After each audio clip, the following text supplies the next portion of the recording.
All right, hello everyone, and peace of Christ to all of you. Please invite your friends. And today, let us give some respect to the most respected prophet, proven scientifically, historically, geographically. Any Lee you want, even the Lee from China, he will witness that Muhammad was a prophet. Today, I was searching for a topic, what I will go and talk about. You know, and YouTube always helped me.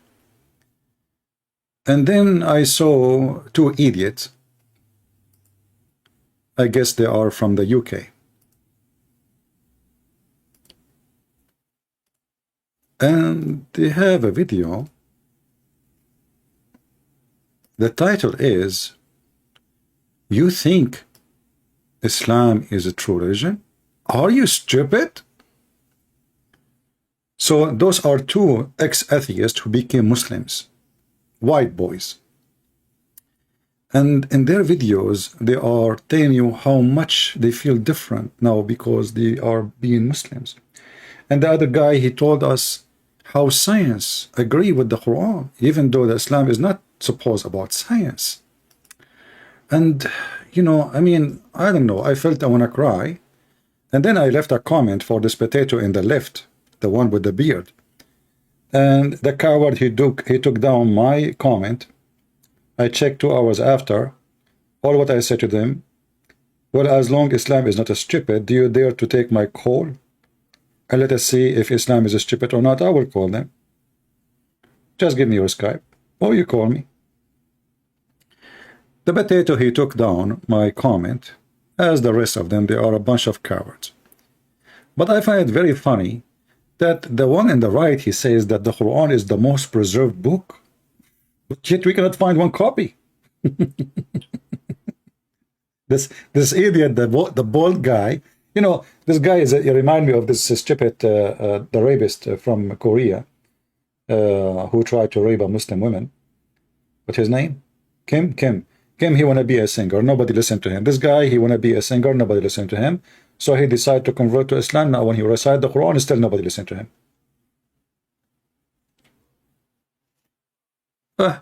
Good luck. I'm not going to play any of their videos. You can watch it. I have the link down in the info. But it's the most stupid, silly ever. However, I said to myself, if I speak about Islam to be stupid, from my own, well, Muslim will say, well, this is a Christian prince saying that. So I decide to bring Mimi Hijab. Mimi Hijab, oh, no, this is not Mimi Hijab. What the heck is that? Where is this guy coming to me from? Okay, hold on. Where is Mimi Hijab? Let me search for Mimi Hijab. They are not even close. They are not even from the same country. My geography is messed up like Muhammad's geography. All right, so I found a video for Mimi Hijab, and the title of the video, it says, "Scientific Errors in Quran Refuted." You know, are you kidding me? For sure it's refuted, you know. And then here, I want to say thank you to Mimi Hijab, may Allah bless her. She gave us how to jump from topic to topic, like here. You do not need, like you can search for a certain topic and you can go to any of them. I'm not going to skip really, but this will be like in this. I mean, the video is what? Is 2 hours, 3 hours? Yeah, almost 3 hours. So if I want to talk about all of it, play it, all of it. I mean, if I play it, all of it is just 3 hours. Me talking at least will be 3 hours. That will be 6 hours. So I'm not going to do that. But I'm going to show you how stupid, how the stupid Muhammadan, they refute the claims. The first claim is Adam height is 60 cubit. Make sense? How the Muslim they can fix that? Listen carefully and try not to laugh. I choose the first one, you know, and then we will see what we will take next. Today, inshallah, we're going to be dealing with a hadith which references Adam alayhi salam, a prophet of Islam, as being 60 cubits tall, which is like 27 meters. And they say this is unbelievable and impossible.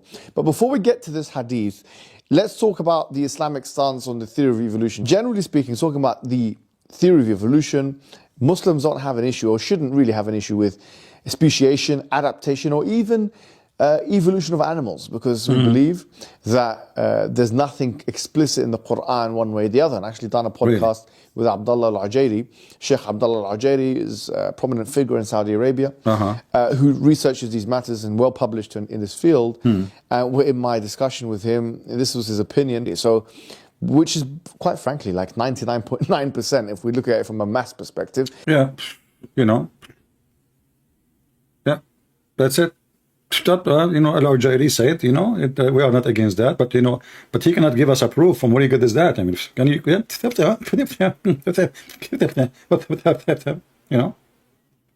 where you and Al-Ujairi brought us this from? Show us in the Quran where it says that evolution in the Quran is accepted.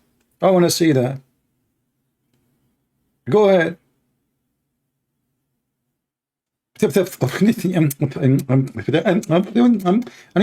they know nobody is going to question anyway. I mean, but the second we say, okay, where do you get this from? I mean, shouldn't you give us reference where the Quran and Islam teach evolution? So now the guy who was 60 cubit tall, and now we became 6 foot tall. Not much different, and yet we cannot find one bone like what they say. I mean, a guy is 60 cubit tall. This is a guy 60 floor buildings. Okay, can we find one bone for such a giant man? Okay, so now they found the solution. This is evolution, but this is not what evolution says, does it?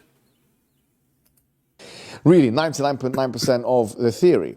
The issue we have, we take issue with, or the point of evolution, the slither of which really diametrically opposes some of the Islamic narratives, is human evolution. Now, obviously, we have a narrative. We have a narrative in Islam, which is that Adam alayhi salam was created directly, or this prophet Adam was created directly by Allah, by God Almighty. And there are many things which differentiate human beings from the rest of the animal kingdom.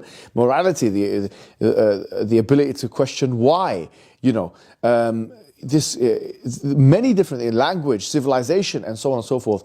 And it couldn't have been the case, we would argue, that we can actually in any way be equated to the rest of the animal kingdom, and there's something special about human beings. لَقَدْ كَرَّمْنَا بَنِي آدَمَ, Allah says in the Quran that He has dignified the and supposedly he is saying Arabic, by the way, but I'm not going to make fun of it. Children of Adam. So we don't necessarily agree or disagree. We can remain agnostic as to Darwinian evolution with other animals, but as it relates to the human being, we don't agree or disagree with Darwin. Okay, what an opinion, man. We agree about not to agree, what about disagree? So we don't agree and we don't disagree. I hope I made it clear for you. We Muslims, our stand. We don't disagree with Darwin, but we don't agree with Darwin, and we agree not with what we agree, but we agree and we don't agree, and we don't agree, and yet say it again. Civilization, and so on and so forth. And it couldn't have been the case, we would argue, that we can actually in any way be equated to the rest of the animal kingdom, and there's something special about human beings. لَقَدْ كَرَّمْنَا بَنِي آدَمَ, Allah says in the Quran that He has dignified the children of Adam. So we don't necessarily agree or disagree. We can remain agnostic as to Darwinian evolution with other animals, but as it relates to the human being, there is something special about the human being. So all the animals, they change except the human being. That's it. This is now is convincing, So when your God Allah, He said He created 2 pairs of cattle, 4 pairs of cattle, that's it, the evolution. The Quran did not mention any cattle is 4. The Quran mentioned that animals is either walk in their belly, or with 2 legs or 4 legs.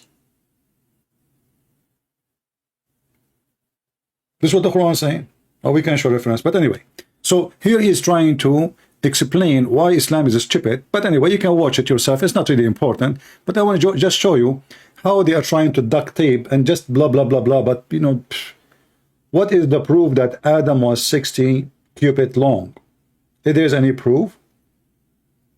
The Muslim now, if you go and search for Prophet Adam grave, you will find the Muslims, they have a graveyard for Adam in every place in the world.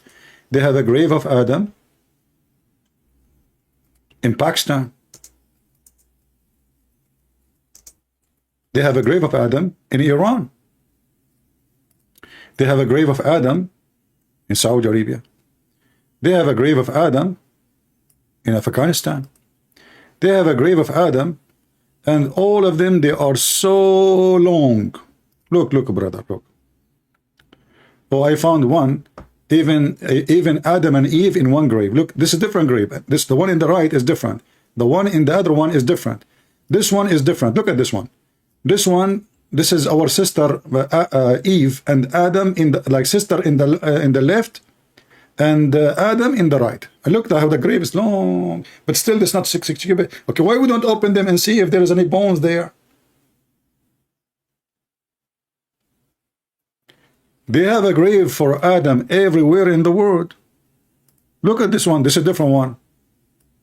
Look like Adam, he died everywhere. I mean, this guy, I think he was taking an airplane, and the airplane explodes, so his head, this is his arm maybe. One arm went to Pakistan, one arm went to Afghanistan, the other arm went to the mouth of Mimi Hijab, you name it. So the guy, even they have his footstep in Sri Lanka. Yes, brother, because Adam, he landed in Sri Lanka, and where he landed? In the top of the mount here, and this is his footstep, brother. And then he went to Jeddah. But true, I mean, it must be true story. But this is a Buddhist temple. So look like the Muslims, even they are stealing stories from the Buddhist, which is proof that Islam linked to India at the end. Islam is an Indian religion. Because why Muhammad even choose from all the world saying that Adam came from India? You tell me. Right? I mean, they have, you know, yeah, look. This is Noah. Look, Noah. Look, Noah. Noah look like a falafel sandwich. So this is a Prophet Noah. They knew where his grave. Prophet Noah, peace be upon him, brother. Yeah. Okay. Do you have the grave of his wife too, or only him? You don't. You know, what a lonely guy. What the heck is that? You know, they make those graves just to make money from the naive ones who they are coming. They pray around them, kiss them. You know, the woman, she cannot have kids. The sheikh there, he take off her panty and make her have a baby because the husband is not able to do it. So praise be to Allah, you know. Anyway, let us go back to Mimi Hijab and see how he is fixing things around, you know. I mean, okay, forget about Adam now, how tall he is. Prophet of Allah, he knows best. That's it. Prophet of Allah, he said, he is 60 cubit, he is 60 cubit. And remember here, if Mimi Hijab accept this hadith, then he should go by the hadith. Why he don't mention the rest? This is the only problem in Islam? How tall Adam is? Okay. So we will skip this part. And then he says, Richard Dawkins, the Quran, the mixing two C's. Okay, let's see this one. This is number 2. Today, inshallah, we're going to be discussing a particular verse. And actually, there's more than one of them in the Quran which make these kinds of references. But we'll focus on one because the same thing that can be said of this verse can be said of all of the other ones which have similar phraseologies. And this is a verse in chapter number 55 of the Quran, verses 19 to 21, where Allah subhanahu wa ta'ala says, مَرَجَ الْبَحْرَيْنِ يَلْتَقِيَانِ Maraja. بَيْنَهُمَا بَرْزَخٌ لَا يَبْغِيَانِ. That he let free the two seas of water, and he put between them a barrier that you cannot transgress between. Now, I recently saw, and I saw this before, a long time ago, a video of Richard Dawkins. Richard Dawkins actually going to a school with some Muslim students, some young students, and this is a common tactic. You go for the weak ones, the untrained ones, you know. Is that why you don't dare to debate me? Is that why you went to an atheist? He is a kid to debate him? Where is this kid? Where is this guy? Where is this guy? This is the debate. This is the guy, Mimi Hijab, he debate him, is an atheist. Mimi Hijab, he is upset. You debate kids. You argue with kids. What about you come to us? We are the specialist. Even this guy, you could not debate him. He is he made fun of you literally.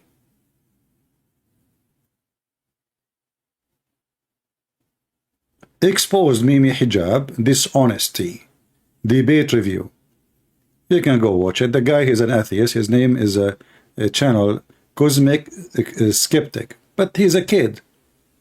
But remember, Mimi Hijab don't debate kids, and he don't agree to debate kids.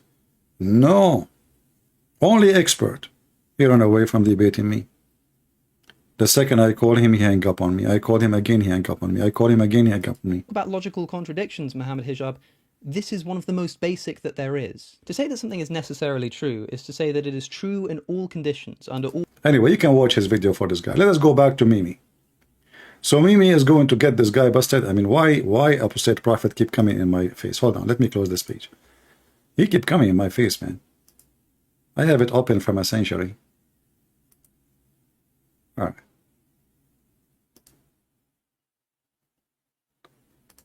All right. So this guy, he go and he argue with kids in school. The students, that they're not theologians, they're not learned, they still actually even haven't finished their GCSEs. And this is the kind of, engagements that Richard Dawkins and the rest of the New Atheist movement are used to doing with the Muslims. You get some weak one and you try and brainwash them into your worldview.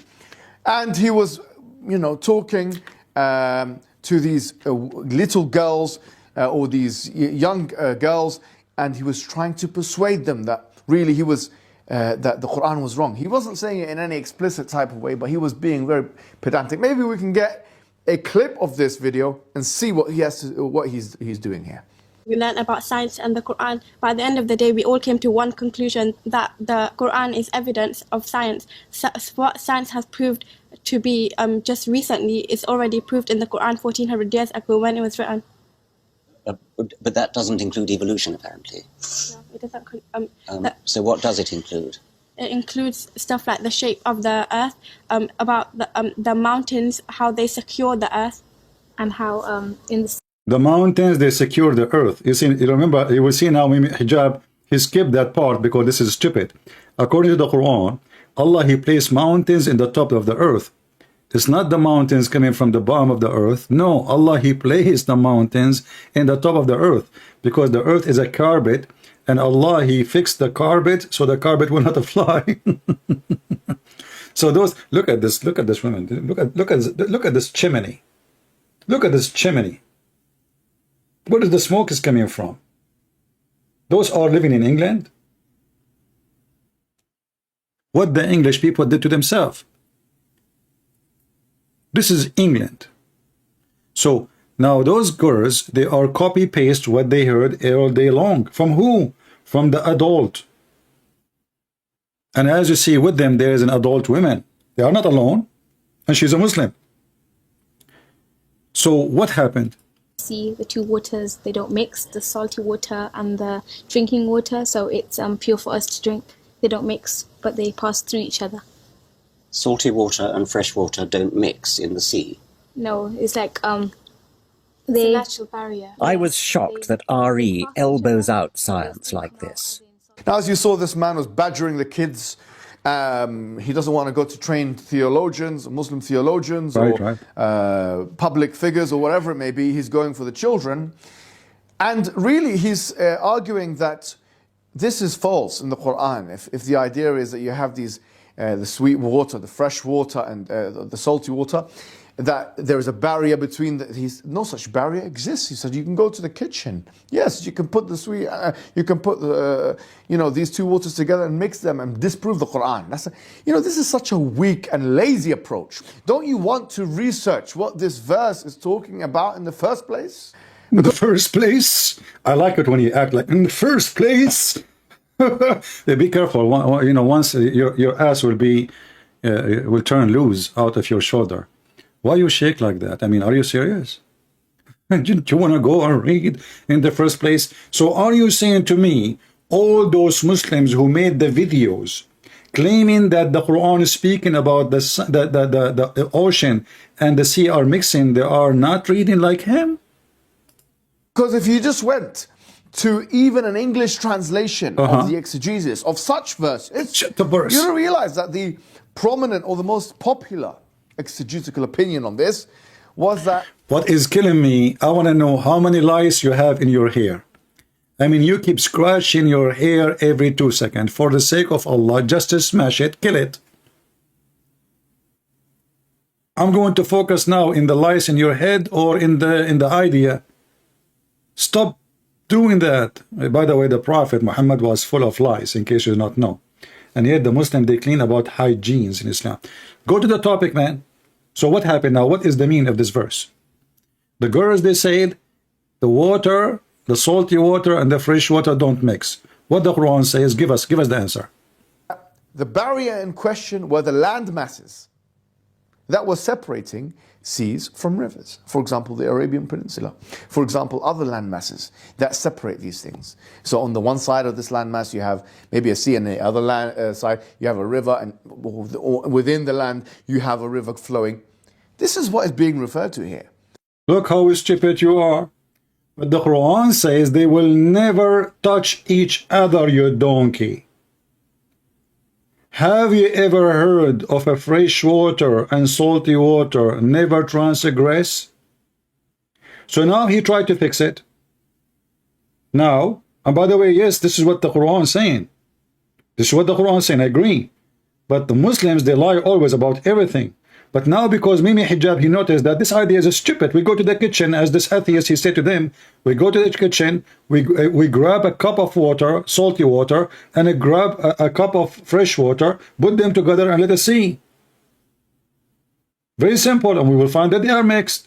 So now he decided to mix it, he decided to fix it. But when he fixed it, he destroyed it too. He made Islam look stupid. But just to show you, I will let him finish his answer. And then you will ask yourself, if this is what is meant, why then the Muslims, they have different opinion? Water, sweet and salty, though they meet, they do not mix. There is a barrier which is forbidden to be trespassed. There is a bar. Did you hear the word says they meet? Did you hear it? They meet. They meet. But they don't mix. So if the water, this is why we as Arab Christians, we laugh at the Quran, because we do not need a translator to lie to us and fool us what it says. It says they meet, and then the word barzakh mean a piece of land.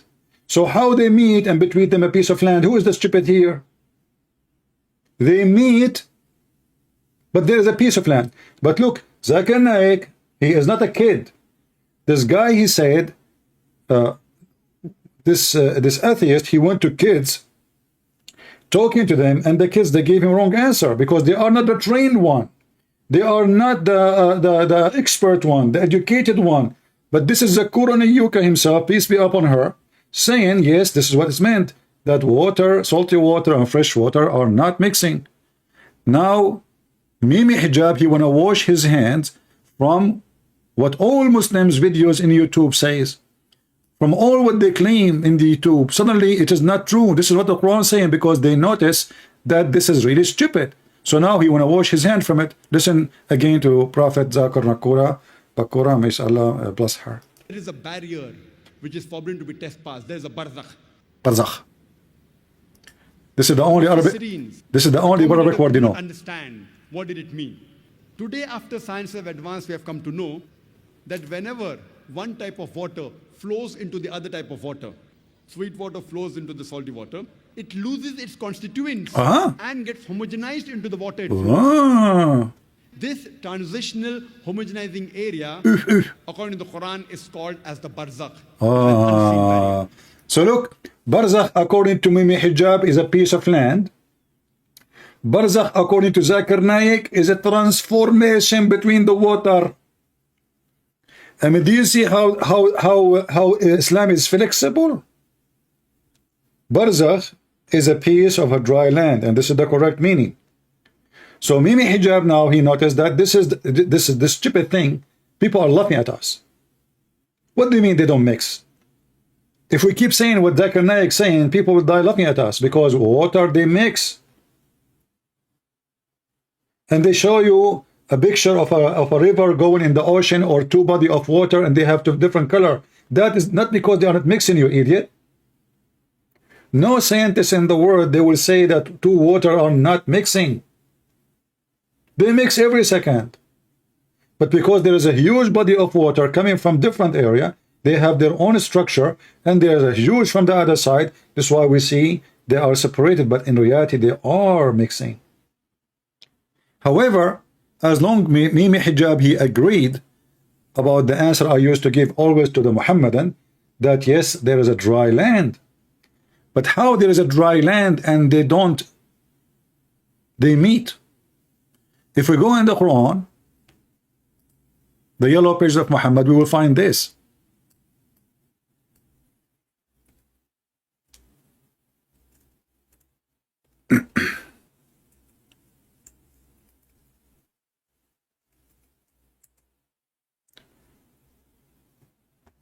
Chapter 25, verse number 53. Chapter 55, verse number 19. It says the following. And this is the one Mimi Hijab, peace be upon her, was quoting for us. He says, he has loosed the two seas, they meet. Do you see the word they meet? And there is a barrier between them, they cannot transgress. Translation here is very funny. Let us change. Who is the translator here? Bikta. Let us see Hilali Muhammad Khan.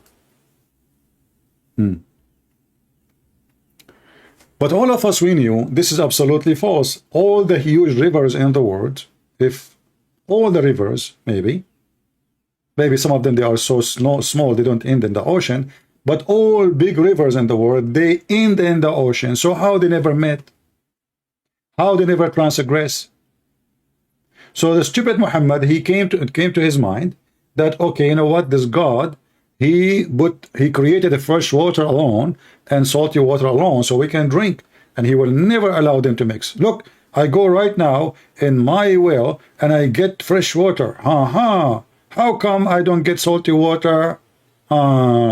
Because they are unable to transgress. And as you see here, they never transgress. And Mimi Hijab, he agreed. So this one is very funny. Let us go to the second one. Mimi Hijab. What? All right. Does the Quran mention sperm and not egg? Oh, that's a nice one.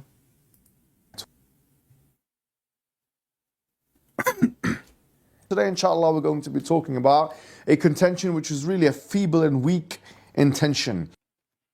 I have a request. Those who want to download the video later, cut every topic by itself and make it a video by itself. Don't post the whole thing. That will give you more view, easy to share, and easier for you. All right? And get more videos on your channel. And then when you get enough people subscribing, you can monetize it and make good money from the beard and the lies of Allah and His Prophet. So now let us see, does the Quran mention sperm and not eggs? Let us see what the Quran mentioned. Contention, sorry, which, like many of those, is really lazy academics at its best. It's the contention that says that the Quran mentions sperm, but it does not mention ovum, and therefore the authorship of the Quran was unaware that such an ovum existed in the first place.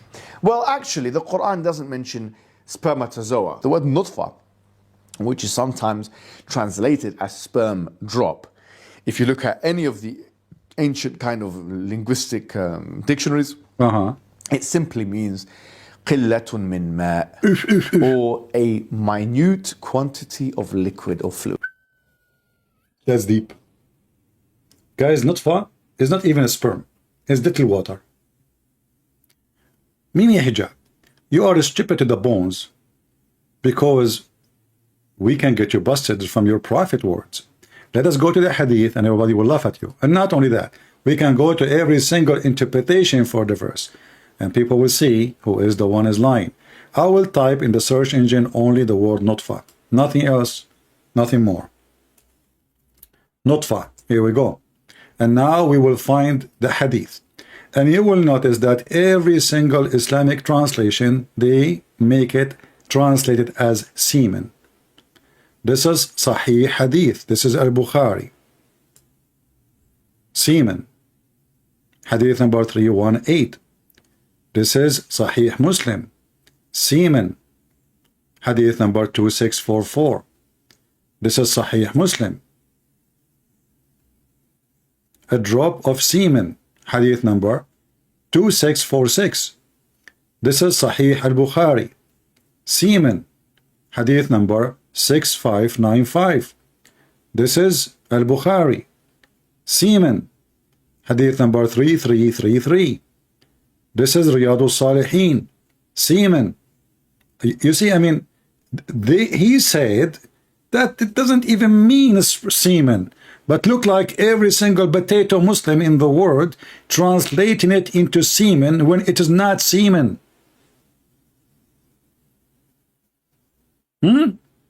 It's not, brother. So why the Muslim translated it this way? That's a good question then. Look like the Muhammadan, they are trying to help us, to prove us right against the Muslims. Right? As you see, all of this hadith is not my, this is not my website, this is not my translation, this is not my reference. If it is not a sperm, then it's not a sperm. But we don't find any one of them saying water, little water. For this is not what it meant. This is speaking about actually even the Quran, when the Quran mentioned, there's a verse in the Quran mentioned the word water, even that one is speaking about sperm. Even the word water, when you speak about the creation, you will speak about sperm, because the Quran divide two creation. There is a creation of Adam, that is Allah, he says he created Adam from mud, not water. Mud, tinun lazib. When he speak about the semen, either he used the word water directly, or he used the word nutfa, which is more specific about semen.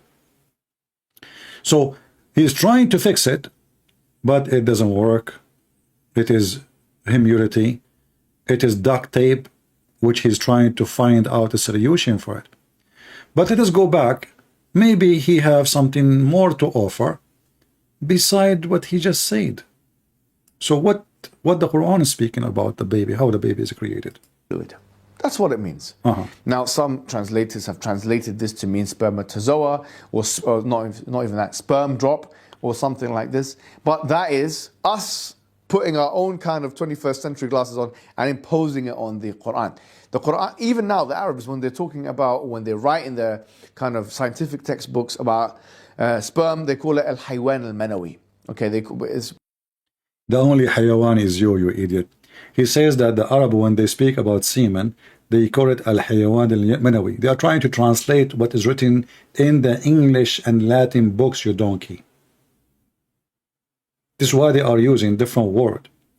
But all of us, we knew that nutfa is the semen, the sperm specifically. Not a single sperm, many. Which is a mistake again, because if you are created from all and millions of semen, that means science is wrong. If you are created from one only, that means Quran is making more decision about how many. However, either one is wrong, because one semen doesn't make a baby, or a billion semen doesn't make a baby. The semen duty, or the sperm's duty, is to fertilize the egg. And the egg is not a semen, and the baby is not a semen. It's not the semen start getting bigger and bigger and make a baby. No, this is what your Quran is saying. So he's trying to make it, oh, it's just a little water. What little water? Explain to us what is the little water in the verse. Basically, the animal, which sperm animal, you know, this is how they would translate it. Stop because touching your nose. Nutfa is not specific enough to that very, you know, sperm that we see in diagrams. I'm sure you've seen in pictures and so on, in films or whatever it may be. So the Quran doesn't mention that, nor does it mention the egg. It doesn't mention the egg, and it's because no one would understand this. I mean, think about the Quran is trying to reach out to a 7th century, 8th century, 9th century audience, not just a 21st century audience. Imagine if it's telling the end user here that inside of the sperm that comes out or you emit as a man, there is actually animals in there. Or the people would be like, what's this talking about? I mean, think about that. The Quran. So now he's trying to say to you, at that time the Quran was speaking to stupid people, they will not understand. Okay. So Allah don't want to know He will speak to us today? Are you saying He used the wrong word? Are you saying the Quran never mentioned how the baby is made? What little water? I will go with him. If the nutfa mean little water, explain to me how little water became a baby. You just said water.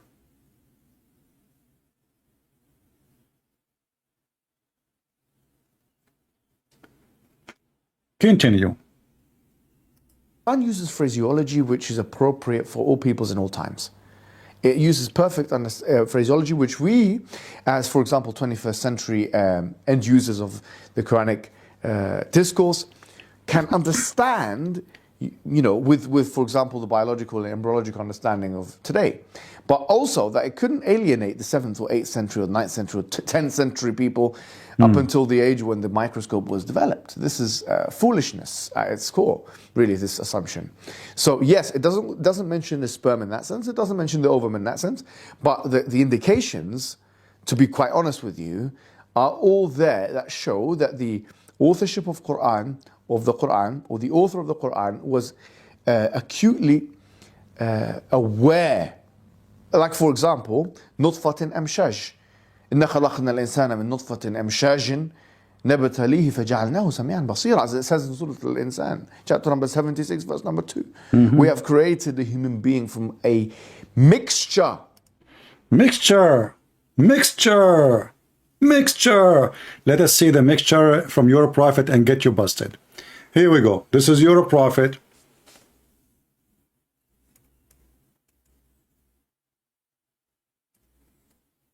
Explaining what does that mean.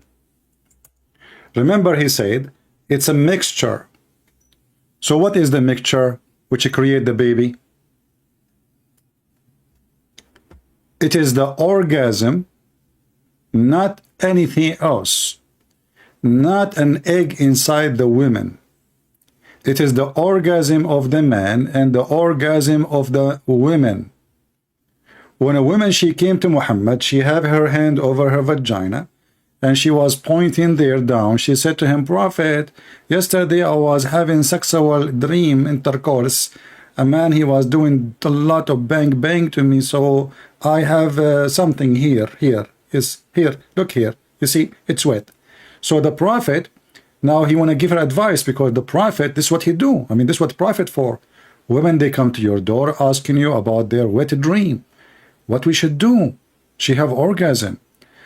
The conversation is so clear, and this is Sahih al-Bukhari. Let us read together. Salama said, this is the wife of Muhammad. She said, Salim, this is the hooker who came to Muhammad. O Allah Messenger, and by the way, this woman later she offered herself to the Prophet to F her. O Allah Messenger, Allah does not refrain from saying the truth. Sure, come on. This is what the Muslims, they say, there's no shame in Islam. Ask any question you want as long as it's about the vagina. But don't question Islam. Ask about the vagina, you're good to go.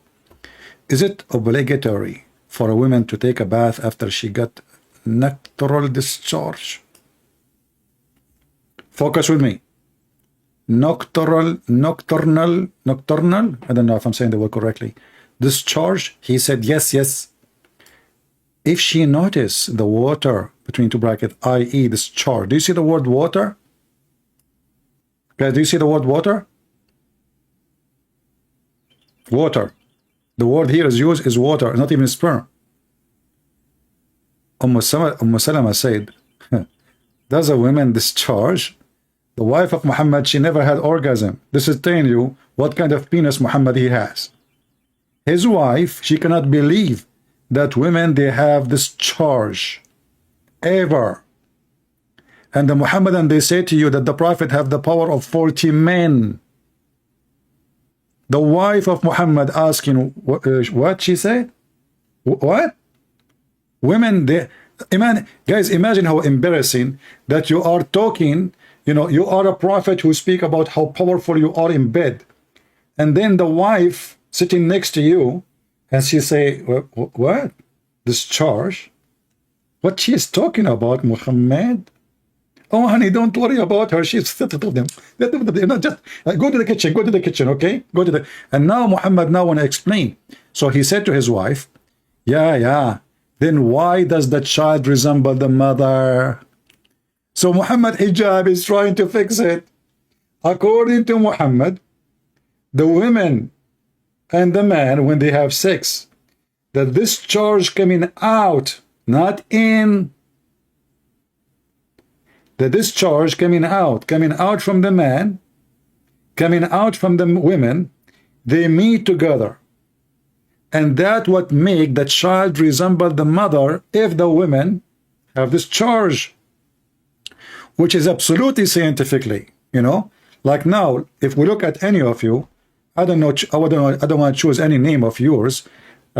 You want to see if you are really who in the bed have discharge first, your dad or your mom. If you are a male, this is number one. Obviously, your dad have discharge first. If you are a female, that your mom, she have orgasm first.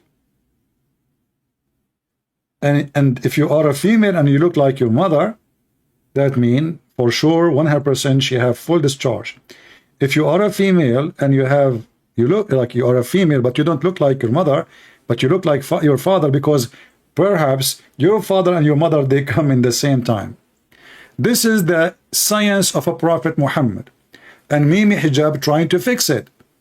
According to Muhammad, the water she see, remember, we are talking about a woman, she saw something in her vagina. Not inside. She's alone. She's not with the man. She talking about washing her vagina. Should she wash? Should she wash?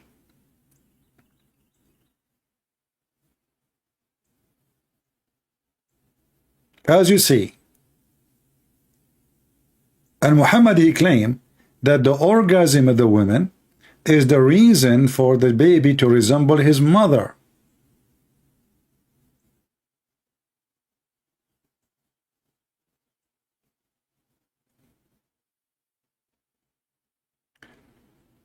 Mimi Hijab is doing his best to fix it, but he make it more worse.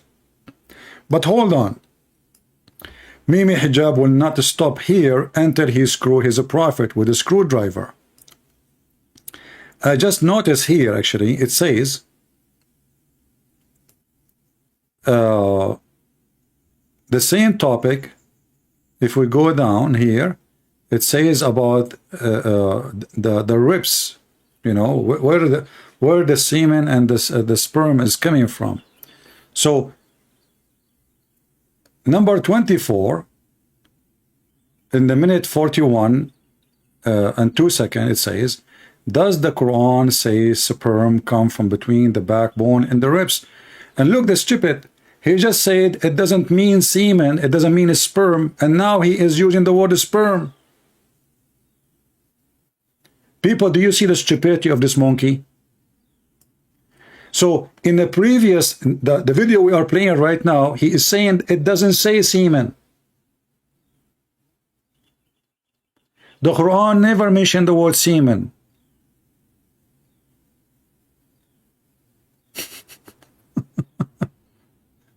Are you with me?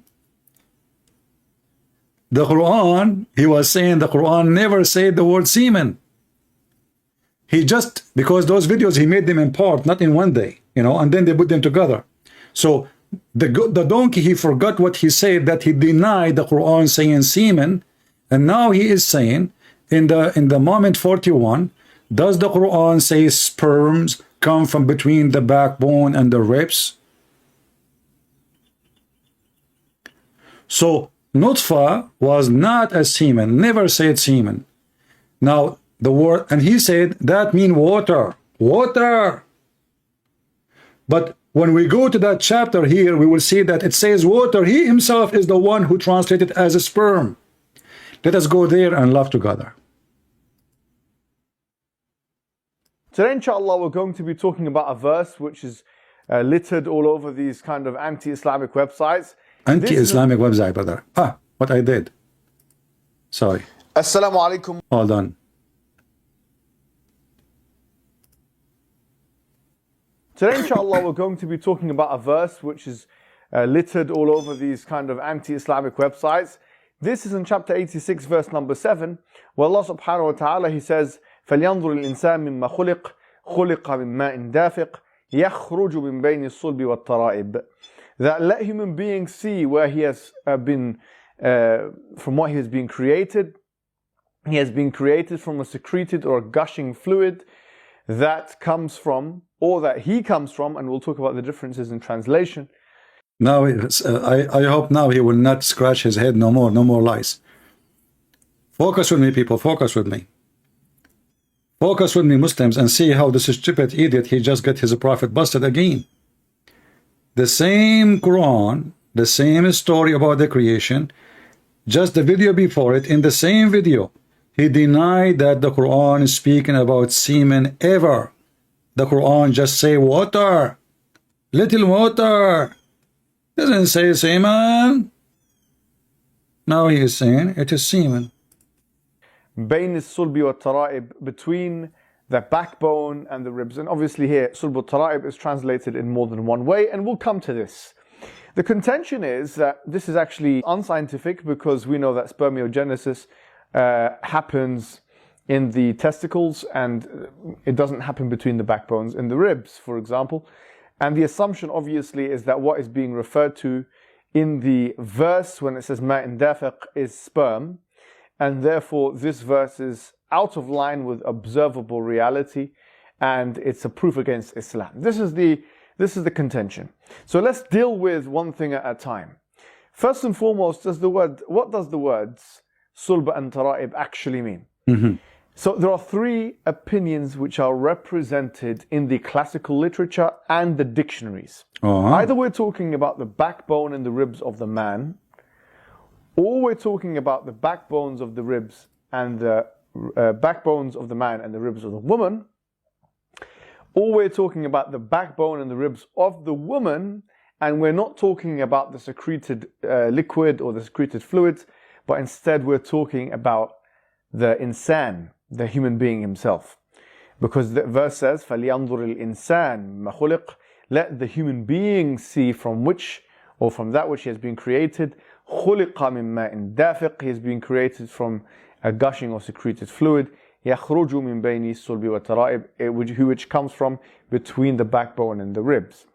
Now, could it mean that the human being, يعني فَلْيَنْظُرِ الْإِنسَانِ مِمَّا خُلِقَ, let the human being see where he is being created from. خُلِقَ مِن مَاءٍ دَافِقٍ, and taqdeer here is خُلِقَ الْإِنسَانِ مِن مَاءٍ دَافِقٍ, that the insan was created from ماء دافق, secreted fluid.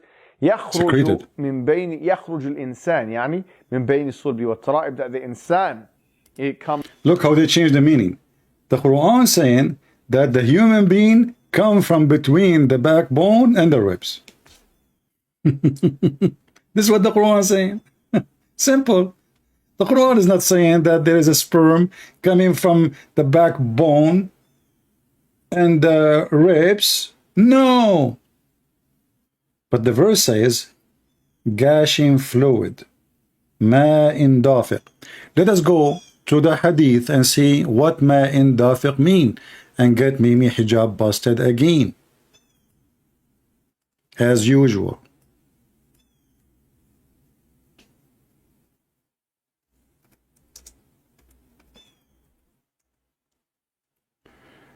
Here we go. Ma'in dafiq. What ma'in dafiq mean? We will see in a minute.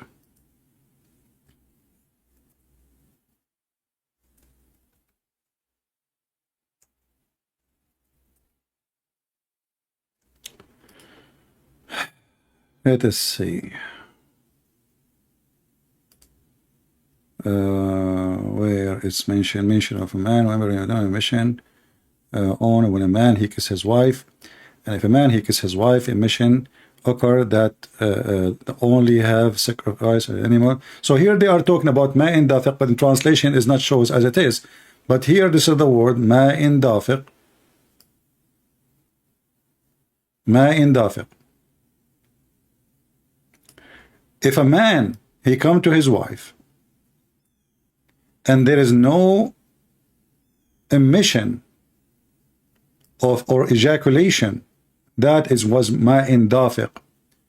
Ma'in dafiq is ejaculation. It's not even about a human being, you donkey, coming from the women. It's about ejaculation. It says in the Quran in front of you, it is a water gushing forth. When a human being he come out, he come as water gushing forth, or this is the orgasm. Let us go here. And the funny is, this guy, he is the same one who says, in the beginning he says, why those people don't go and see what the interpretation go? Why those people don't go and read any tafsir, what they say? Suddenly he don't want to see tafsir. He don't want to show you any tafsir, because tafsir will get him busted. Chapter 86, verse number 6. It says, is created from water gushing forth. It's not. What is gushing forth is the water. Who is the one that's proceeding? The water. Suddenly Mimi Hijab, he tried to fix it. He make it, oh, this is about the human being, the baby. He is gushing forth. Let us go and see Ibn Kathir, the one, Mimi Hijab himself, he asked me last time I spoke to him, this is the only time, he will not dare to make it happen again. He said, Ibn Kathir says that, Ibn Kathir? Let us go and see what Ibn Kathir he said about that, and now Mimi Hijab, he will wash the face of Ibn Kathir with his ass. Let us see, chapter 86, verse number 6.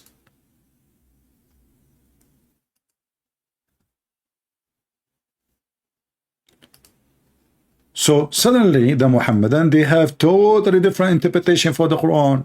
All of this is the purpose is to find a way to duct tape the stupid Quran. So let us see what Ibn Kathir he said. Let the human being see how is it created. This is alerting the man weakness of the origin which he was created. The intent of it is to guide man to accept the reality that the hereafter, because whoever is able to begin the creation, then he can also repeat the creation. Okay, and then he says, explain the verse. He created the water gushing, he is created from water gushing forth, meaning the sexual fluid that comes out, bursting forth from both the man and the women. Mimi Hijab, peace upon her, made it that the one is gushing forth is the baby. The human being come out from between the backbone and the ribs. But the Quran is saying that the backbone is the backbone of the man and the ribs is the ribs of the women. And the water is gushing forth. So the Quran assumes that women have a sperm coming from their ribs and men, they have a sperm coming from their backbone. And I find it very funny that Mimi Hijab, he agreed that, yes, you know, it cannot be that sperm is coming from the backbone. It cannot be that a sperm is coming from the ribs. And he is the same person in the same video he mentioned, when we mentioned about this guy, who the atheist who spoke to the Muslims, he said, why he don't go and open any tafsir? If he open any tafsir, he will find the answer. The question now, where Mimi Hijab he get tafsir, his tafsir from? As long you are asking them to get their tafsir, are you now a mufassir? Are you now a scholar of the scholars? Are you now more educated than Al-Qurtubi, Al-Tabari, Al-Jalalain, etc.? Is Ibn Kathir the one who make tea and coffee for you, Mimi Hijab, and you send him to buy you falafel when you are doing your studies? So in order to cover the stupidity, we fabricate something is not there.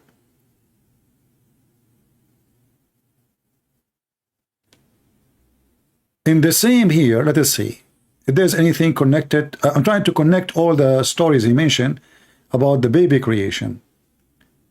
This is a semen, the sperm coming from between the backbone. And we got him busted, we know already.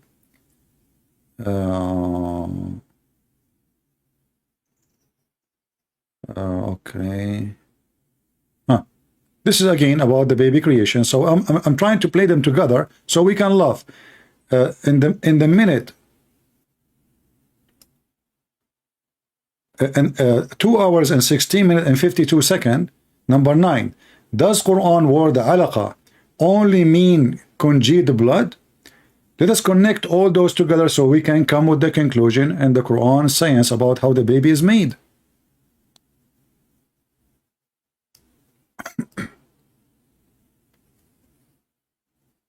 Inshallah, today what we're going to be talking about is something which relates to the subject.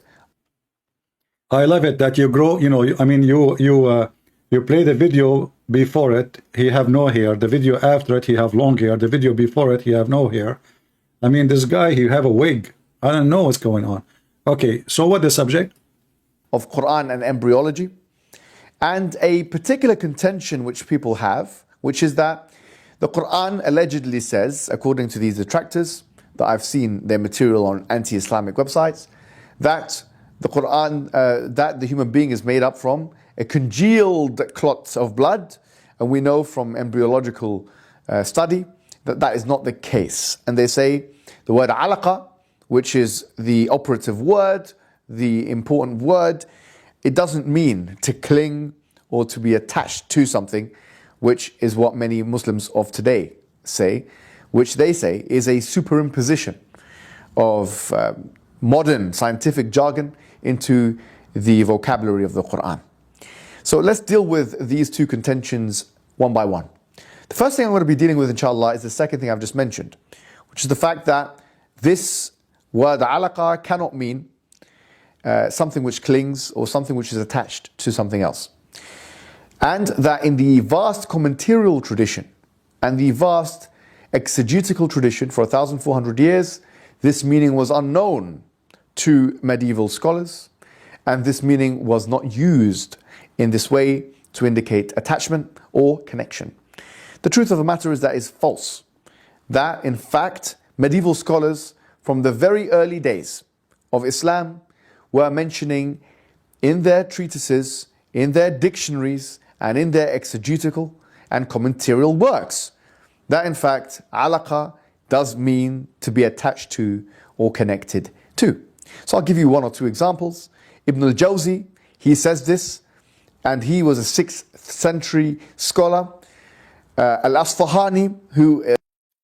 Let us see first one by one. Remember, this guy, he went to all the Muslim scholars, and then he said, Ibn al-Jawzi. Ibn al-Jawzi. So, Muhammadan, if I go right now and look at what Ibn al-Jawzi said, we should find that Ibn al-Jawzi did not say ever that it is dead blood. Who is a Muslim would like to call me live on air and read for me what Ibn al-Jawzi said? I'm going to open Ibn al-Jawzi. This is your Islamic website. And whatever Ibn al-Jawzi say, we will take. Who is a Muhammadan? He want to get Muhammad hijab busted with no mercy. And tell us what Ibn al-Jawzi said.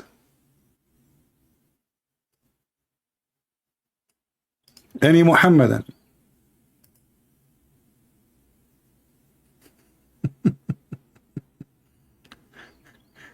You know, I think that Mimi Hijab, when he did make this video, he knew that the Muslims is the one who will watch it.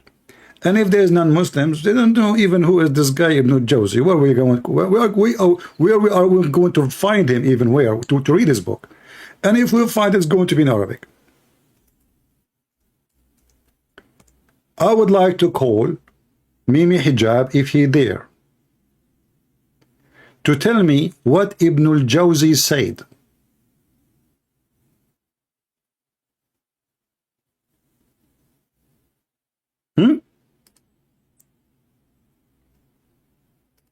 What if I show you, and I show everybody here, that Ibn al-Jawzi, he said that it is a dead blood, and it is a solid blood, not only dead blood.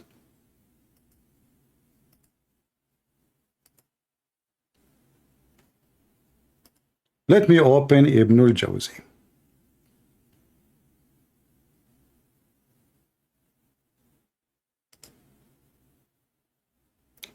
This is Ibn al-Jawzi.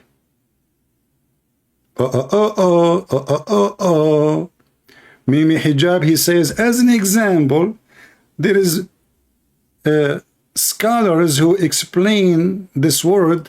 It doesn't mean dead blood. It doesn't mean blood at all. It means something is hanging. Yes, brother.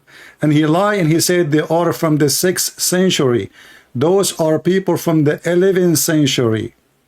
And you are a fraud. And this is Ibn al-Jawzi. Let us see what he said.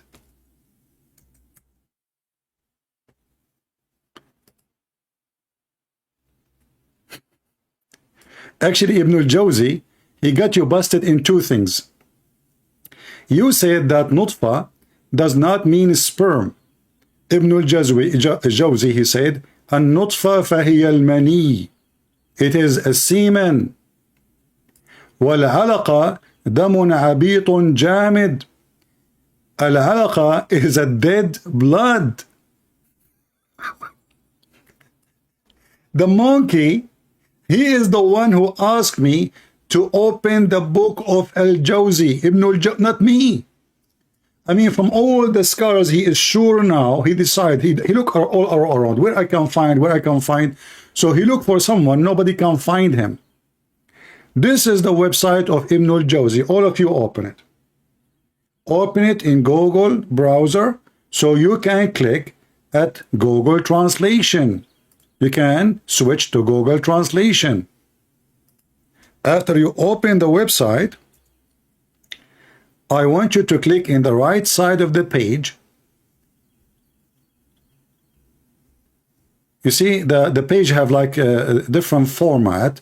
Like there is a window here, scroll by itself, and the Quran at the top is fixed. You see, so let us see if that will work. I don't know if that will work. Translate to English. If not, I will find a different page. Here we go. We read it from the top.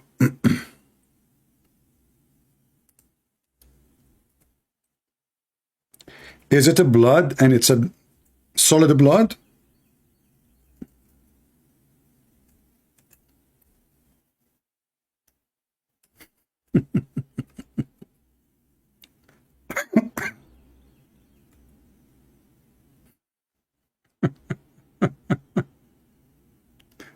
Remember, he is the one who said that it doesn't say anywhere semen. So here it says semen. Here, the translation saying lump of a blood. The Arabic says solid blood, which means dead. Jamid. Anyone who speak Arabic, he knew. Jamid. Let me show it to you again. This is the word jamid. So Mimi Hijab, peace be upon her, she decided to go to a book, and this book is going to explain to us that they are lying. The enemy of Allah, they are saying it is dead blood, it is solid blood. No. I will show you someone from the 6th century. Liar, he is from the 11th century. When he said 6th century, is just to deceive you, to make you believe this is from the time of Muhammad, the earliest. Look like this guy he made tafsir of the Quran before the Quran. Because in the 6th century, Muhammad don't have a book yet.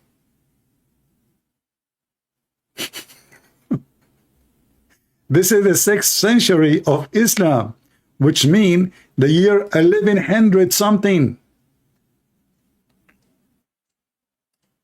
However, this idiot, he choose for us a book, agree about two things. He said it doesn't say sperm, and as you see, it says sperm. He said it doesn't say that CP. It turned to be, it says that CP. Do you see it, people? Anyone, any Muslim can tell me how stupid this idiot? And this is the guy who did the study to show us how to refute. Same time, as long we prove now from the book of his choice. Remember, can he now say, I don't accept Al-Jawzi?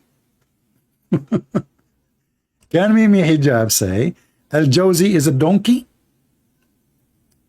You are quoting him because you are trying to prove your case by getting a scholar from the 6th century, brother. Can you now deny that you got yourself busted in everything you said? You lie, you said the Quran never mentioned the word semen, but Ibn al-Jawzi, he said semen. Let us go back to the video. So first reference, he said, we got him busted with it. Did you guys get the reference? People, did you get the link? Did we get the link? If there's anyone did not get the link, don't ask me later for the link. May Allah link you. This is the link again, save it. And go to Mimi Hijab and show him how stupid you are. Christian Prince got you busted. You thought nobody will go after what you said?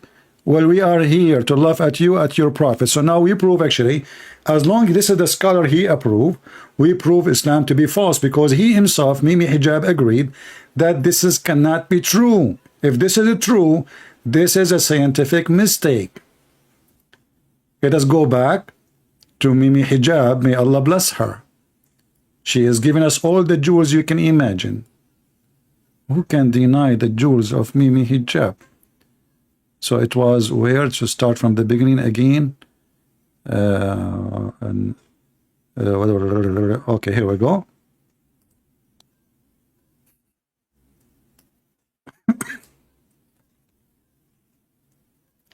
Inshallah, today what we're going to be talking about is something which relates to the subject of Quran and embryology, and a particular contention which people have, which is that the Quran allegedly says, according to these detractors, that I've seen their material on anti-Islamic websites, that the Quran, that the human being is made up from a congealed clots of blood, and we know from embryological study that that is not the case. And they say, people, be my witness.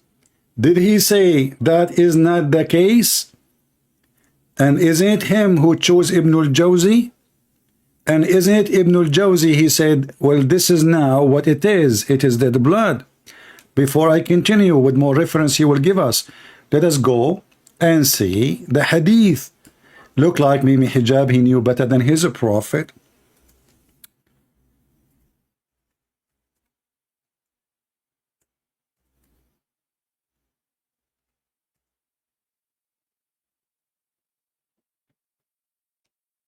When we read the hadith, how Muhammad explained how Allah, he created the baby. What the hadith says. First of all, Muhammad, he claimed that you are collected as semen in your mother belly for 40 nights.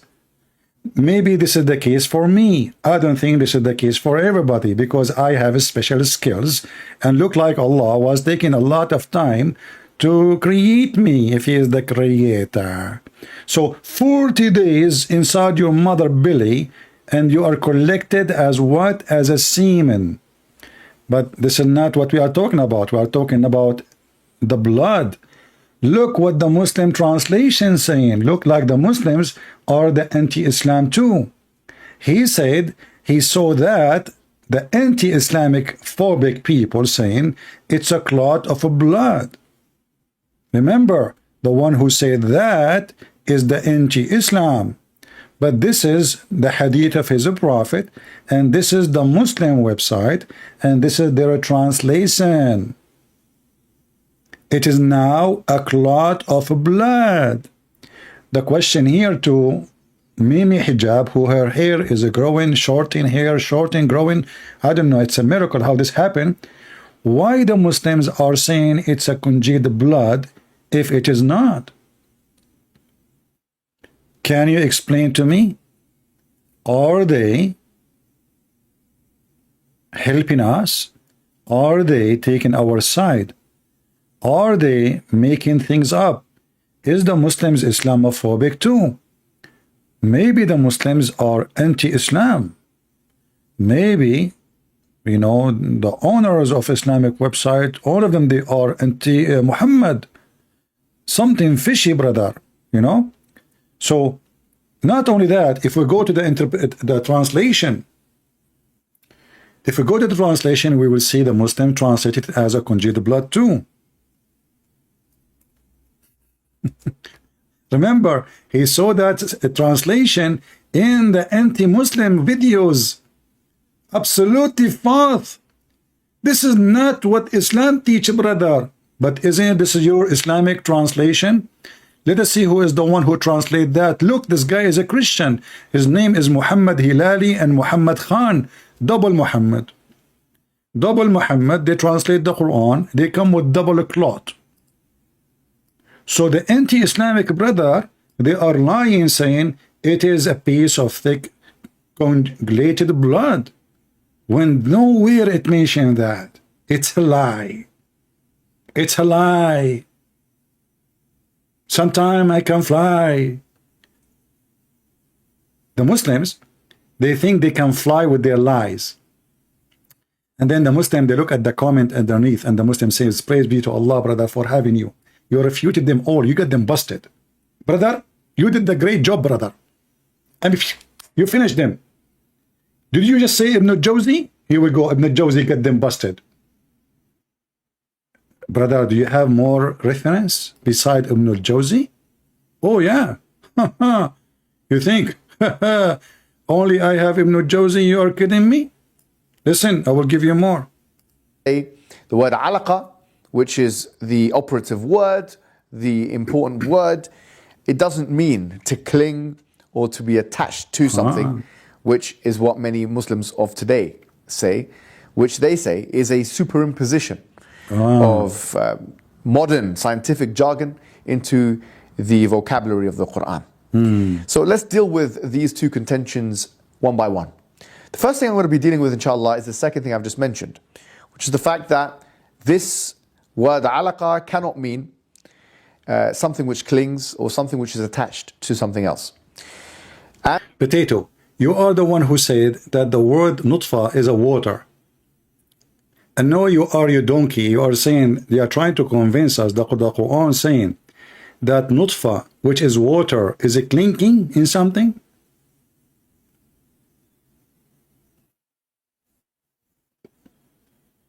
That's what you are trying to say?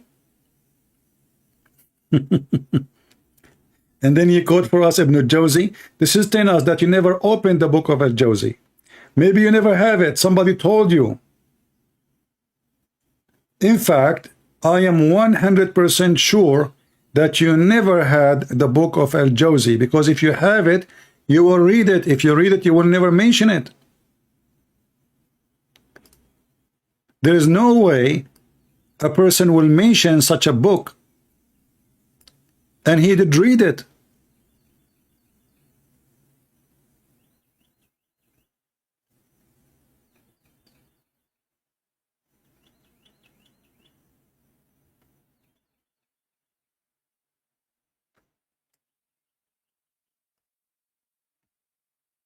Stupidity is amazing.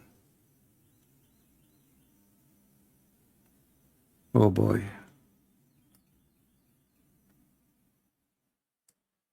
Let us see the second reference he have. And that in the vast commentarial tradition and the vast exegetical tradition for 1,400 years, this meaning was unknown to medieval scholars, and this meaning was not used in this way to indicate attachment or connection. The truth of the matter is that is false.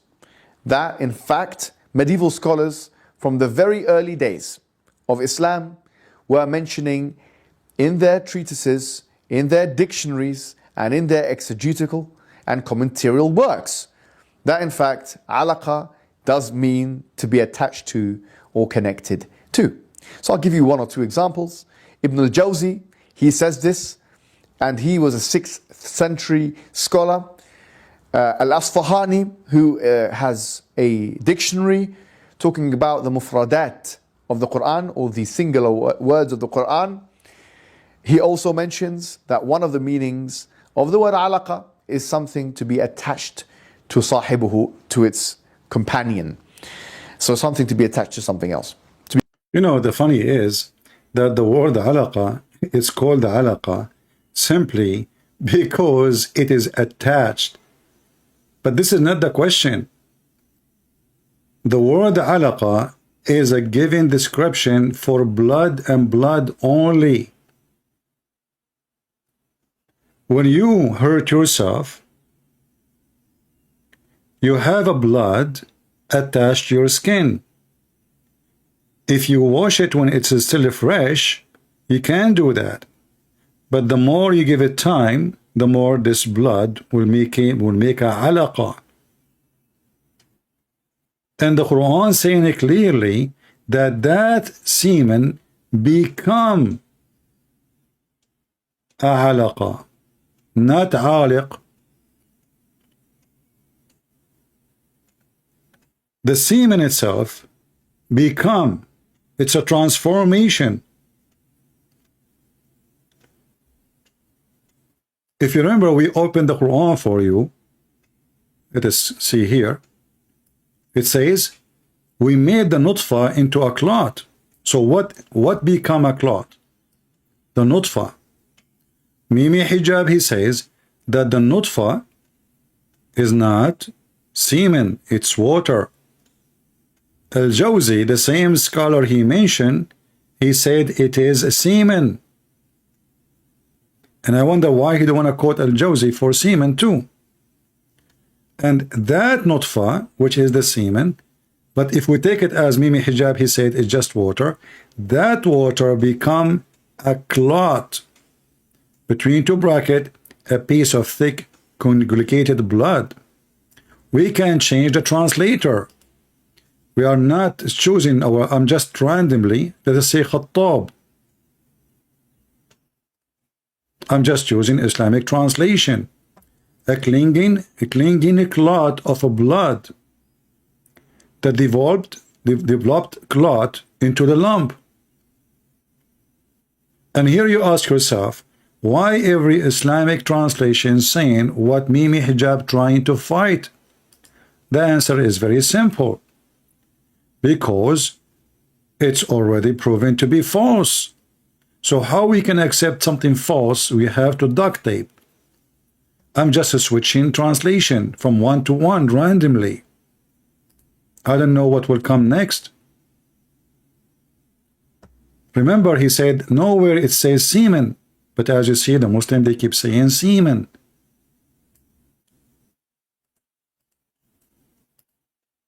Yusuf Ali. Let us see what Yusuf Ali is saying. We made the sperm into a clot of a congealed blood. But Mimi Hijab, he noticed those things happen only in anti-Islamic websites. So it turned to be that all Muslim scholars are anti-Islamic website. What if I go right now and see what Ibn Kathir is saying, or Al-Qurtubi, or Al-Jalalain? Or the anti-Islamic website, chapter 23, verse number 14. This is Ibn Kathir. And ask yourself, if you are a Muhammadan, who you want to talk? Someone in YouTube, or the ones they themselves, they ask you to open. When he start his video, he is the one who asked you. He asked this guy, the atheist who met with the kids, why you did not open the tafsir? Huh? Why you did not open the tafsir? Why? You did that on purpose, don't you? You don't want to open the tafsir, but it turned to be he is the one who don't want to open the tafsir. And he started giving us his own tafsir. And now, if we see what Ibn Kathir is saying, is Mimi Hijab going to say he is anti-Islamic, he is Islamophobic? What he will say? Let us read what Ibn Kathir is saying.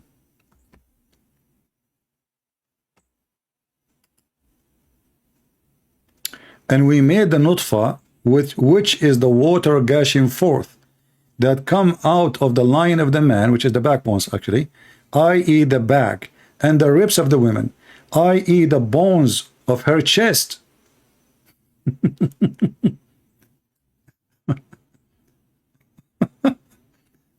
And then it become a red clot.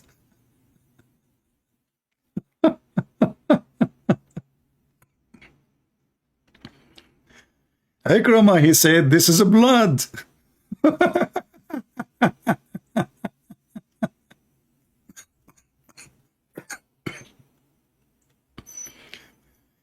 Mimi Hijab is telling you that you have it wrong.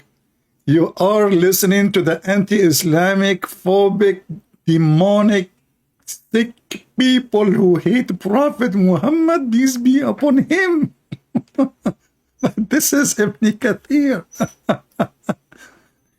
And we can show you the same from Al-Qurtubi, Al-Tabari, Al-Jalalain. It turned to be that all of them, they are wrong, and now we are in trouble, so we need to find an exit. We need to find an exit. So let us go back to the video of Mimi Hijab, may Allah bless her, so the comedy will continue.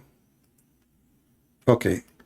Give us more reference, please. I will try not to stop him, so we can listen to more. To be connected to it. So this is a specious and uninformed claim, quite frankly. I'm quite surprised, I'll be honest, that these individuals who are making these claims didn't do themselves the academic justice. See? They did not do the academic. They did not do the academic justice. They did not do the academic justice. Ibn Kathir, Ibn al-Jawzi, the one he chose for us, they did not do the academic justice. Al-Qurtubi, Al-Jalalain, Ibn Hummus, Ibn Falafel, Ibn Mut'a, all of them, they did not do the academic justice.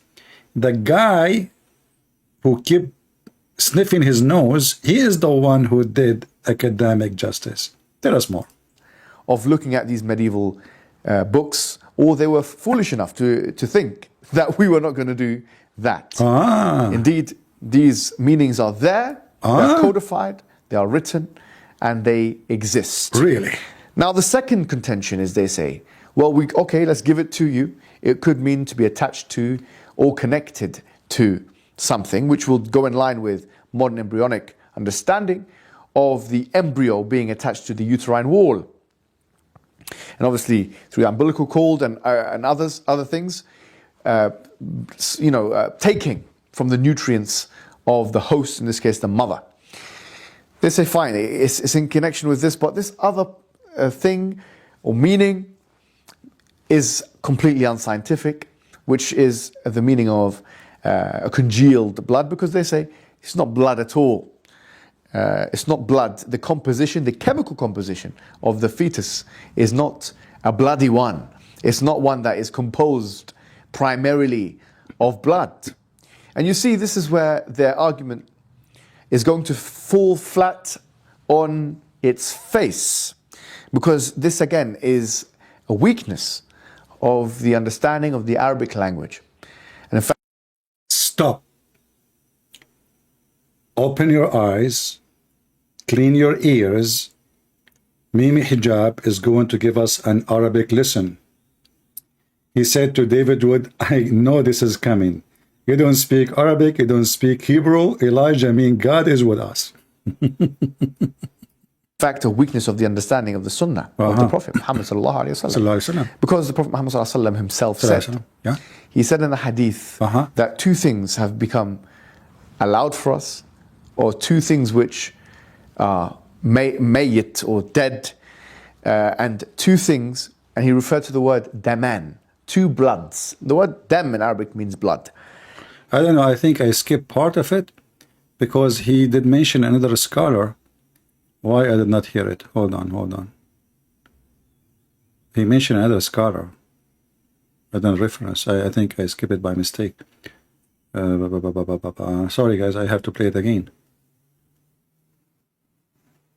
But this time I will not skip it, so we can. Inshallah, today what we're going to be talking about is something which relates to the subject of Quran and embryology, and a particular contention which people have, which is that the Quran allegedly says, according to these detractors, that I've seen their material on anti-Islamic websites, that the Quran, that the human being is made up from a congealed clot of blood, and we know from embryological study that that is not the case. And they say the word alaqa, which is the operative word, the important word, it doesn't mean to cling or to be attached to something, which is what many Muslims of today say, which they say is a superimposition of modern scientific jargon into the vocabulary of the Quran. So let's deal with these two contentions one by one. The first thing I'm going to be dealing with, inshallah, is the second thing I've just mentioned, which is the fact that this word alaqa cannot mean something which clings or something which is attached to something else. And that in the vast commentarial tradition and the vast exegetical tradition for 1,400 years, this meaning was unknown to medieval scholars, and this meaning was not used in this way to indicate attachment or connection. The truth of the matter is that is false. That, in fact, medieval scholars from the very early days of Islam were mentioning in their treatises, in their dictionaries, and in their exegetical and commentarial works, that in fact, alaqa does mean to be attached to or connected to. So I'll give you one or two examples. Ibn al-Jawzi, he says this, and he was a 6th century scholar. Al-Asfahani, who has a dictionary. So, now we got you. Guys, he said Al-Asfahani, he said that too. Aha! Shall we go to Al-Asfahani? Aman Rabbi Aman. If we go to Al-Asfahani, I mean, the funny is, the Muslims are taking the interpretation of the Quran and the meaning of the Arabic word from somebody he is from Iran. He's a Persian. Al-Asfahani.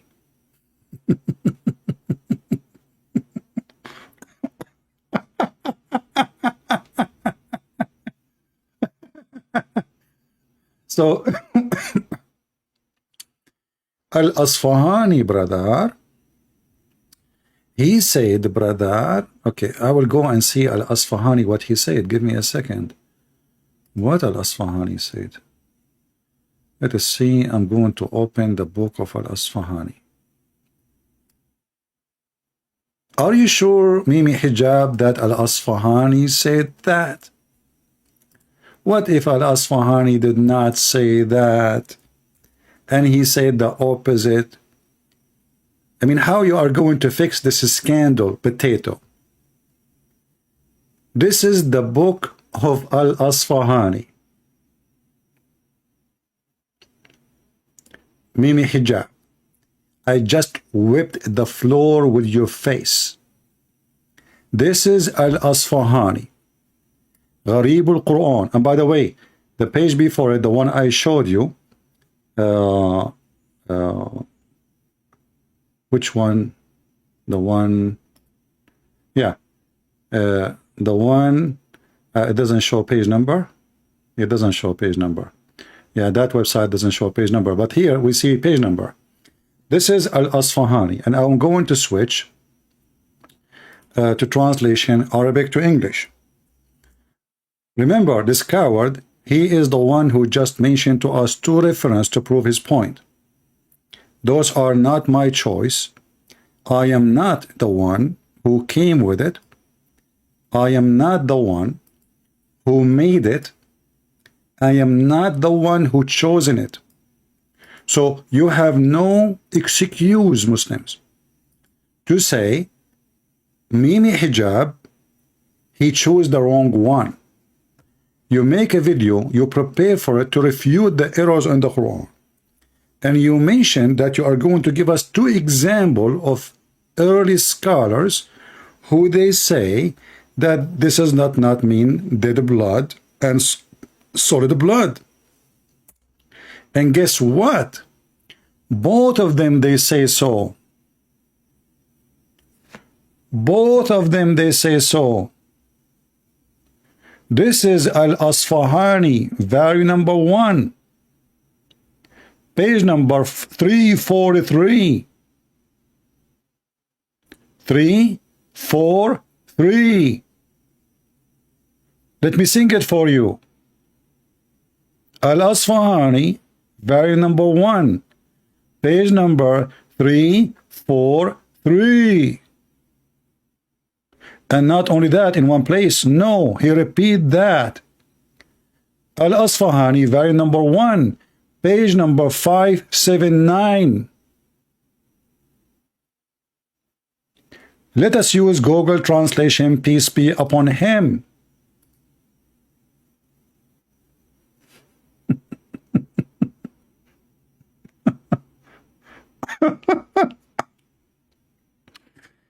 It is what? The translation is not too much accurate, but we will go with it. And the leash is solid blood. Guys, does it say solid blood? Does it say solid blood? And from it the baby is made. Do you see it?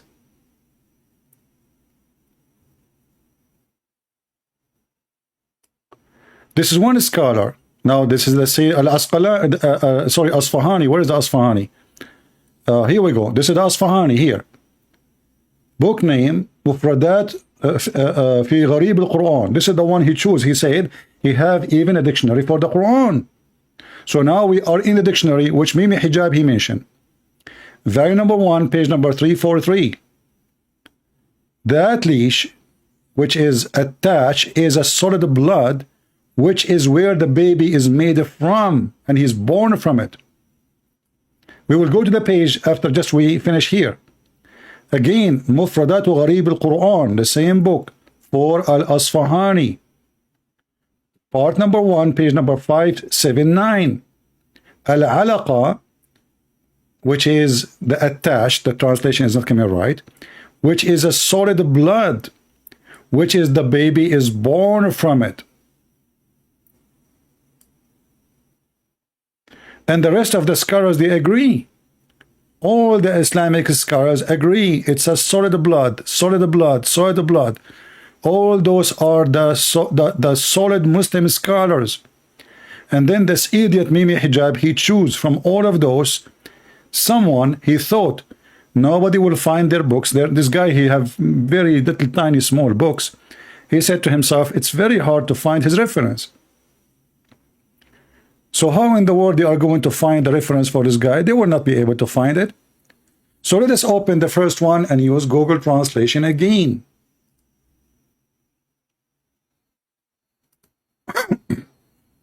And we will share the link with you.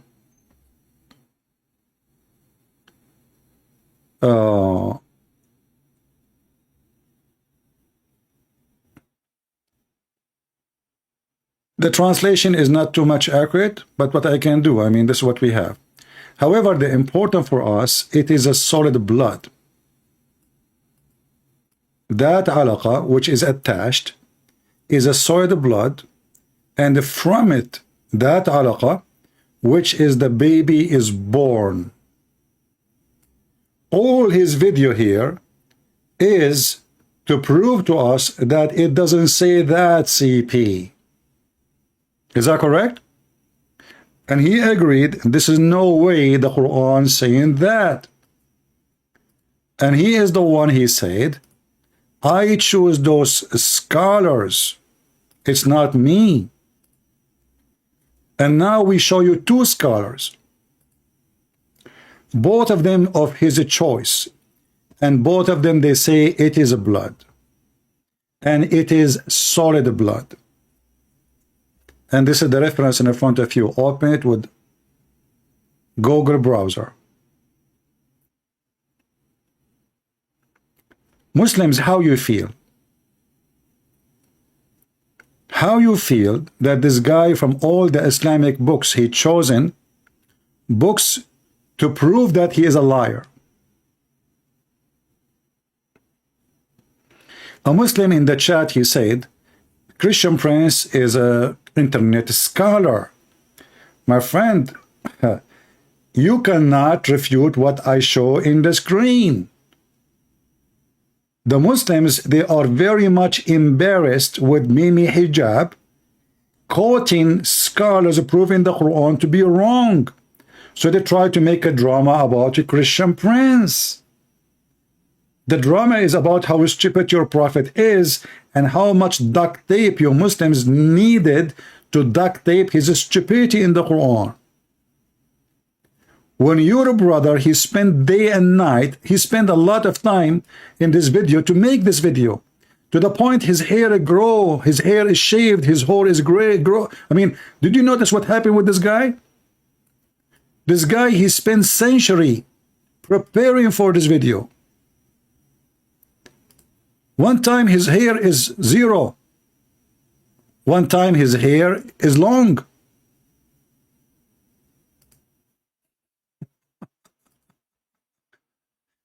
And this is what you come with, you idiot? You bring me reference saying the opposite of what you claim, proving the enemy of Islam to be right, that yes, the Quran says it's a dead blood.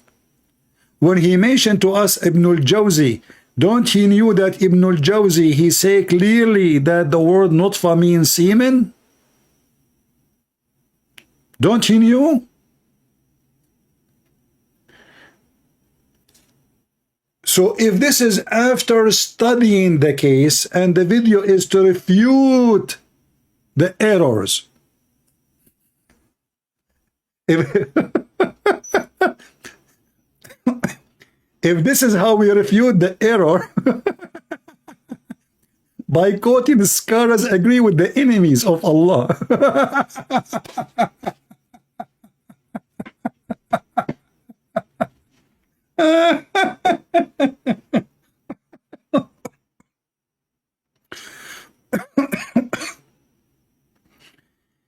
One day I will lose my breath laughing at this garbage religion.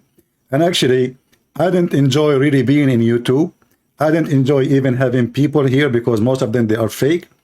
But I enjoy spanking the devil, Allah and his prophet with no mercy. My 5-finger print is all over the ass of Muhammad because of the help of Mimi Hijab and Lily Dawah. And be my witness, I am not the one who is giving them the spank. It is by their help.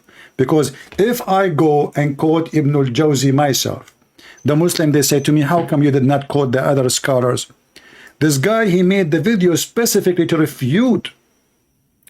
And he chosen scholars agree supposedly with him. But the second we opened the books, we found they don't agree with him. They agree with the enemies of Islam. This will remind me of the donkey, the ketchup boy. You know, do you remember the video of the $5,000 to bring me the real Quran? Let me find it. Hold on. So just for a laugh, for comedy.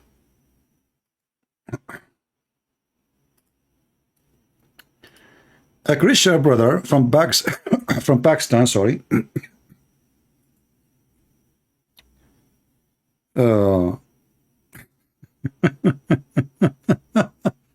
He offered $5,000 if you can show me the original Quran.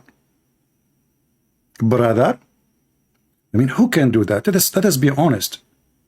I mean, you offer $5,000 $1,000 to prove the Quran. Are you crazy? The Muslims have the proof.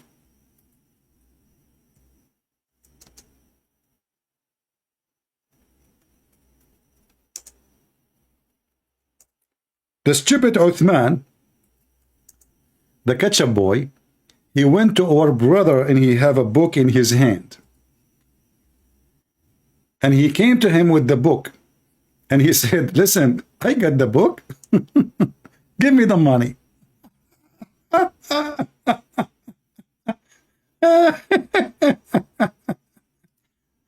Oh boy.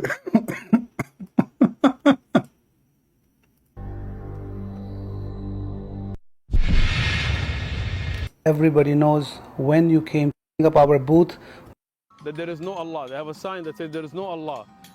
So up in LA, Santa Monica, Hollywood, going down to Mexico, to Tijuana, and our da'wah was growing, alhamdulillah. And even yesterday, alhamdulillah, in San Diego, we had 2 people accept Islam. Agree, yeah. In Mexico, we had 4 people. In LA, in Taiwan too. But some of these cowards, the little mice that want to run around and say as if we're scared to be at Balboa Park. This is my park. I put it on the map. So alhamdulillah, we're here. He put it in the Whenever map. we're in San Diego, alhamdulillah, I'm going to come out to Balboa Park. I'm going to be giving da'wah here. Sometimes I'm going to go to different locations in San Diego because our da'wah is growing. Sometimes we're going to go all over the world. We're not. Let us go to the book. Where is the book story? There we go. These cowards, you don't see anybody accepting the religion. You just see them trying to trick people into saying things and trying to make clips and baits, putting my picture in their thumbnails when I'm not even there. But I'm here, and we brought the books. You see, we brought the Musaf Uthman radiyallahu anhu, an entire scan. So these guys, we brought it. They're still not here. We're waiting for them. We brought. Remember, the challenge is if you can bring the original Quran. And now he brought the original Quran. And he is waiting for this Christian to show up in the park so he can get him busted. Oh boy. So what happened next? to ask the answer. So make sure if you don't know that, if you don't want to come here, make sure you tell your Dawah team to answer the question, not tell them to don't talk to us. The cover, because been sitting every time I come, I bring. Before even we come there, you already have the team who's gonna record and everything.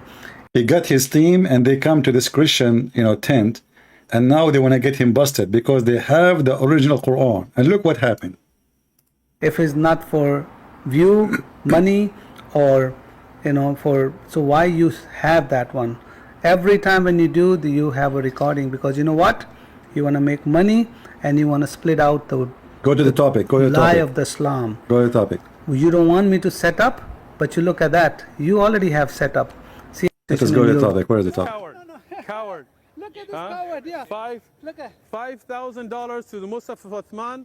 All right. Here is, look at his desperation for views. Yeah. Here is the Musaf Uthman. I have that one. I do have You don't have this, right? one. I do have You don't have this. I do have You don't have this. I do have You don't have this. Sheikh Uthman, you said I don't have that. Look at the surprise. See, you liar, big liar. This is the box. Here we go. And this is the one which you have been showing it. And that's a volume 2. Guys, the disaster is not this. He brought a book which is supposedly to prove that this is the original Quran. But this book inside it says there is no way that this book is the original Quran of Uthman. The book itself. I mean, do you see why Mimi Hijab looks stupid and all of them look stupid? He brought a book. The challenge is who have the original book of Uthman. He brought a book in his hand, and the book which he brought, it says that there is no way that this book is written or have to do anything with Uthman.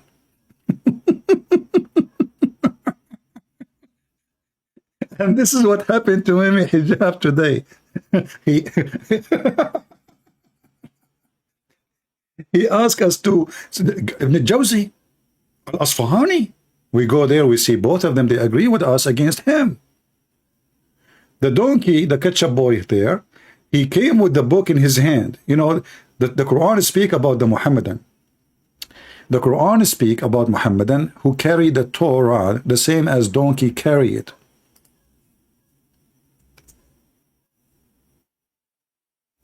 Where is... Oops, I'm typing in English. Can you believe it? I switched the language, still going to English.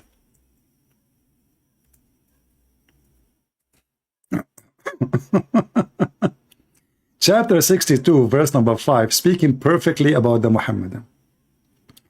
The example of those who they are interested with the Torah and did not take it on its like, that of the donkey who carry the volume of the book. Those are the Muslims. Mimi Hijab, he have list of books behind him. The question is, did he read the book he is quoting for us? The answer, no. Because if he did read the book, then he should knew that the book agree with us, not with him. The same as this stupid guy, Sheikh Uthman. When he come and he is so excited when I get this Christian brother busted. Did he read the book in his hand? No. Because if he read the book, he will see that the book is saying that this is no way that this is the book of Uthman. I mean, you stupid, the book itself says that. And you bring the book itself to prove that this is the book of Uthman. And he made a drama. He won the $5,000. Give me the $5,000. I got you busted. You don't care about truth? Because we'll post our video and the truth will be out there. No, we're not going to cut anything. We're not going to cut anything. The whole thing will be on there. He's just worried about recording. Now, the Musaf Uthman, where's his 5,000? Bring me 5,000. You want to run? That's why I'm not running. Bring me 5,000. You want to run? That's why I'm not running. Bring me 5,000. You want to run? That's why I'm not running. Sheikh is running. Sheikh is running. Sheikh is running. Sheikh is running. Sheikh is running. Look at this guy.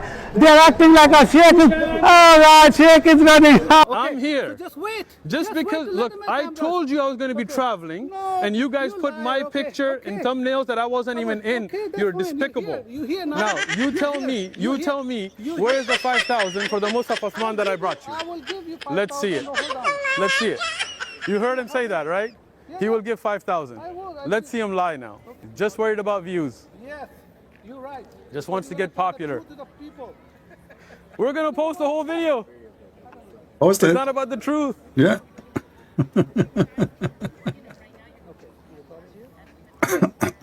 You want a mic? Uthman is here. I told him to wait, and he doesn't want to wait. No, we don't go by his schedule. No, we go by your schedule. Yeah. Oh, Otherwise, wow. don't talk to us. No problem. No. Okay. No. Right Lakum dinakum I waliyadin. do not want to You see talk this? to you right You now. see this? Let me set running, up my booth. running, running. No, I got things to do. He's saying, let me go and get the book and show you. You know, he said, you don't have the book. He said to him, let me show you, I have the book. Now we don't want him to go. However, the important is the book he have in his hand. Remember, this guy, he spent 2 months looking for reference, how he can prove the Quran to be exist. And then he got a book in his hand. And the book in his hand, it says, there's no way that this is the book of Uthman. Look at Look. this all kid. They don't know anything about it now. Look. You bring those. You This is not the. listen. Okay. All right. Show me that. Don't touch it. Don't touch it. See, oh. Don't touch it. Don't You're touch najis. it. You're najis. He called him najis. You see the filthy racist? He Give called me him the filthy. 5,000 first that you said Don't you would touch it. give. Hold on. The Musaf Uthman let me radiyallahu, show the that. entire Okay. scan. All right. Okay. Let me. Okay. What do you want to show? No, I want to show you that. Let me set up the booth. No. Not gonna set up here. Guys, look at Sheikh. He doesn't want me to set up the booth because once I have a booth, then I have notes, then I have a camera. That's why he's scared about it. But anyway, we're not gonna leave him alone. He claimed to be claiming that Quran has been preserved, never been changed. There is no contradictions. But we're not gonna leave him alone until he will leave the Islam. Anyway, let us escape the drama and see what it says there at the end. I don't know if in the same video he shows This is the Quran. AD and receive $5,000. Well, that's very tempting, as $5,000 is a lot of money. You can go to Saudi Arabia, you can go to Mecca, kiss the black stone so that your sins forgiven. You can go to Medina and then say hi to your dead prophet. You can do lots of things with $5,000. Of course, when the business of certain Muslim missionaries kind of affected by this financial crisis, who used to involve with ketchup dealing or footnote inserting, decides to meet with the challenge so that they can get. Let us move to the cheese. But you just said it's not the Quran. Just like a what is it then? What is it? What is it? What is this? Okay. What is this then? This is we'll find it. We'll let What you is know. it? Let me set up my camera. You're scared. You don't know what it is. You're a Mus'haf attributed to Uthman ibn Affan. The stupid, it says in the cover, this book attributed to Uthman ibn Affan, but he did not read anything behind the cover.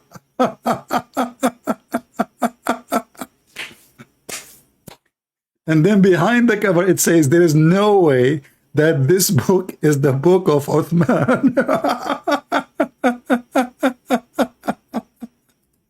Mus'haf Uthman ibn Affan. Look at this. Did he met with challenge, or he just judged the book by its cover? Here's the copy of the books I've got in my hands as well. So that's number 1. That's number 2. It's 2 volumes. As you can see, title states Al-Musaf al-Sharif, attribute to Uthman bin Affan, the copy of Al-Masad al-Husseini in Cairo. So Cairo manuscripts of the Quran, which is attribute to Uthman bin Affan. When you buy books, ideally you want to read them, which I did, and I am heart crushed because I'm just assuming Mr. Muslim hasn't read it. So when you read the book, you will see a couple of important things which should kind of help you to not make such a claims that this is the Quran of Uthman. Please keep in your mind, around 652, Quran is being compiled under the Uthman, and Uthman was killed by Muslims in a mosque according to Islamic tradition around 656. So Brother Anthony from Bible or Quran is challenging Muslims to bring Quranic manuscripts from 652. When you turn page, I'll turn it in front of you so you all know what I'm talking about it. Okay, this is the book. When you turn page 124, this is what you are going to read. We can guess that it belongs approximately to the end of the 2nd century Hijrah or 8th century and the beginning of 3rd century Hijrah or 9th century. So, according to Muslims, Cairo manuscripts are belong to 8th century or 9th century.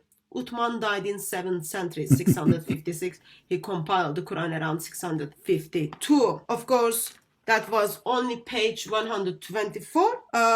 Bring your attention to page 122 here so that like no one kind of thinks I'm reading from something else. It is all here. Page 122 and 123 reads, our examination of the Musaf of Cairo showed that this was not one of the Musaf of Caliph Uthman. Let me understand that. Sometimes you don't understand, you know, that I'm in one of those moments. Our examination of the Musaf showed that it was not one of the Musaf of Caliph Uthman. Challenge was put, bring first Quran, Uthmani Quran, from the Quraysh manuscript 652. Yet, the book which was brought to the park in the intention, okay, I met with your challenge, that book in itself, in page 122, tells us this is not the Musaf of Uthman. Page 123, last sentence. It is obvious that it's not possible to say that Cairo Musaf was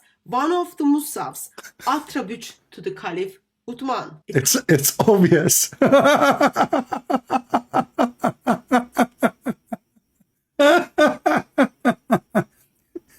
And this is Mimi Hijab is asking us to read Ibn al-Jawzi. Why you don't open Ibn al-Jawzi? Why you don't open Al-Asfahani? Asfahani, brother.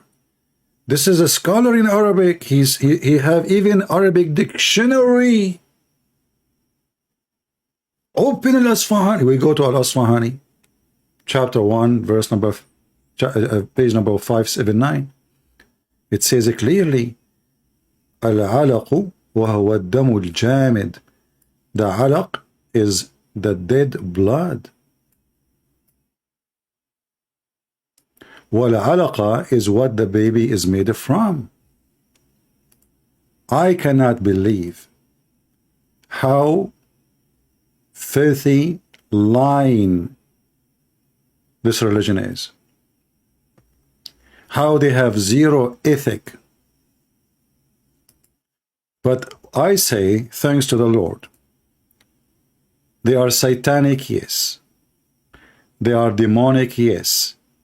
But they get themselves busted too. And he assumed, you know, this video is there for how long? Actually today, it wasn't my purpose to play it, but when I saw the video of this guy, I said, let me use Mimi Hijab, because he is quoting many errors in the Quran, and he's trying to refute them. So if I refute some of what he said, that will be enough to prove Islam to be stupid. Otherwise, it was not really my intention to watch the video of Mimi Hijab. I find it boring, stupid. This guy keeps scratching himself. Very annoying when he talk, and he acts, you know, like he's so excited, suddenly he's so cold. You know, it's like a movie actor. But I could not believe when I was listening that this idiot is asking us to go and find the scholars who he claimed they agree with him. And I find it very funny that he admitted that if the Quran is saying that the baby is made from blood and from semen, that will be a clear mistake. But both scholars, he himself, he chosen, Al-Asfahani and Ibn al-Jawzi, and we showed you the reference. Both of them, they agree that semen is semen. The word nutfa is a semen. Both of them, they agree that he is an idiot.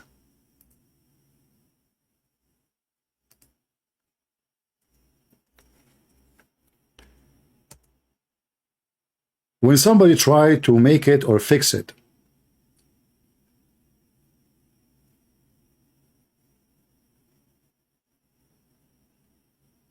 and then he don't even do his homework,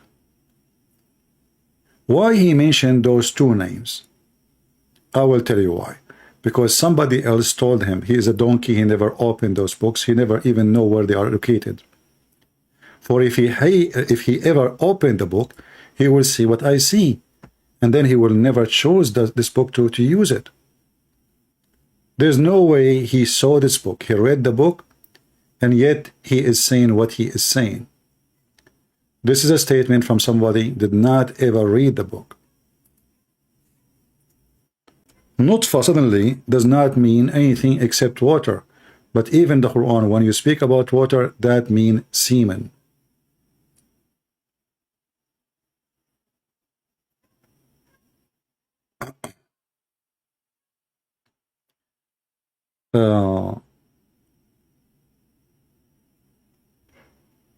Let us see.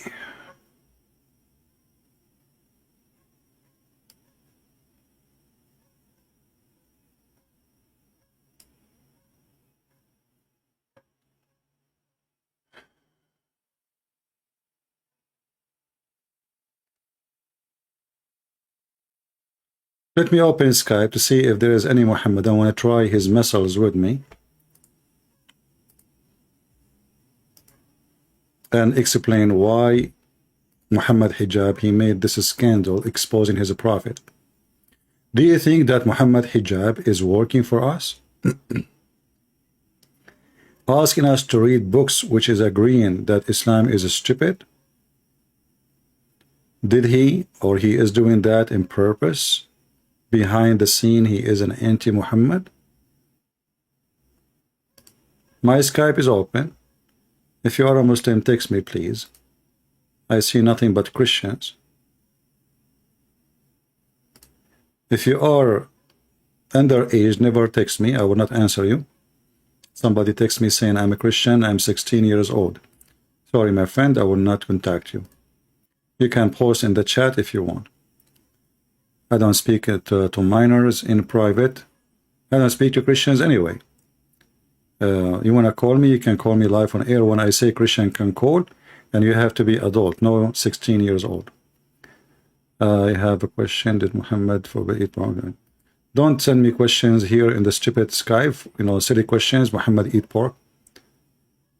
Let us see. Until now, I see nobody really. No Muslims, only texts from funny Christians trying to disturb my work. This guy, he say he's a Muslim. Let us see, give him a call.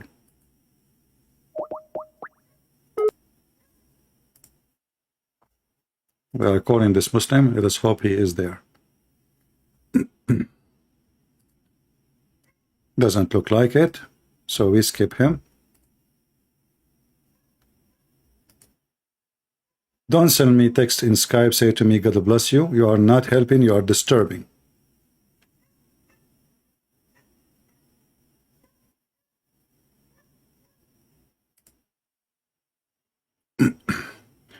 All right, look like we are, there's nobody in Skype. If you are a Muhammadan and you like to join us, please feel free, just text me in Skype and tell me, what do you think about this disaster Muhammad Hijab he just did? He just asked us to read scholars which agree with us. He was trying to defend the Quran, but he himself, he chosen Muslim scholars who they agree with the enemies of Islam. He claimed that those views are the views of the phobia people.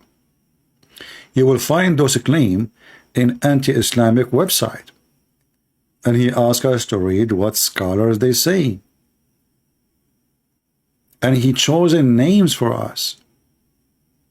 Understanding the hadith of date and poison.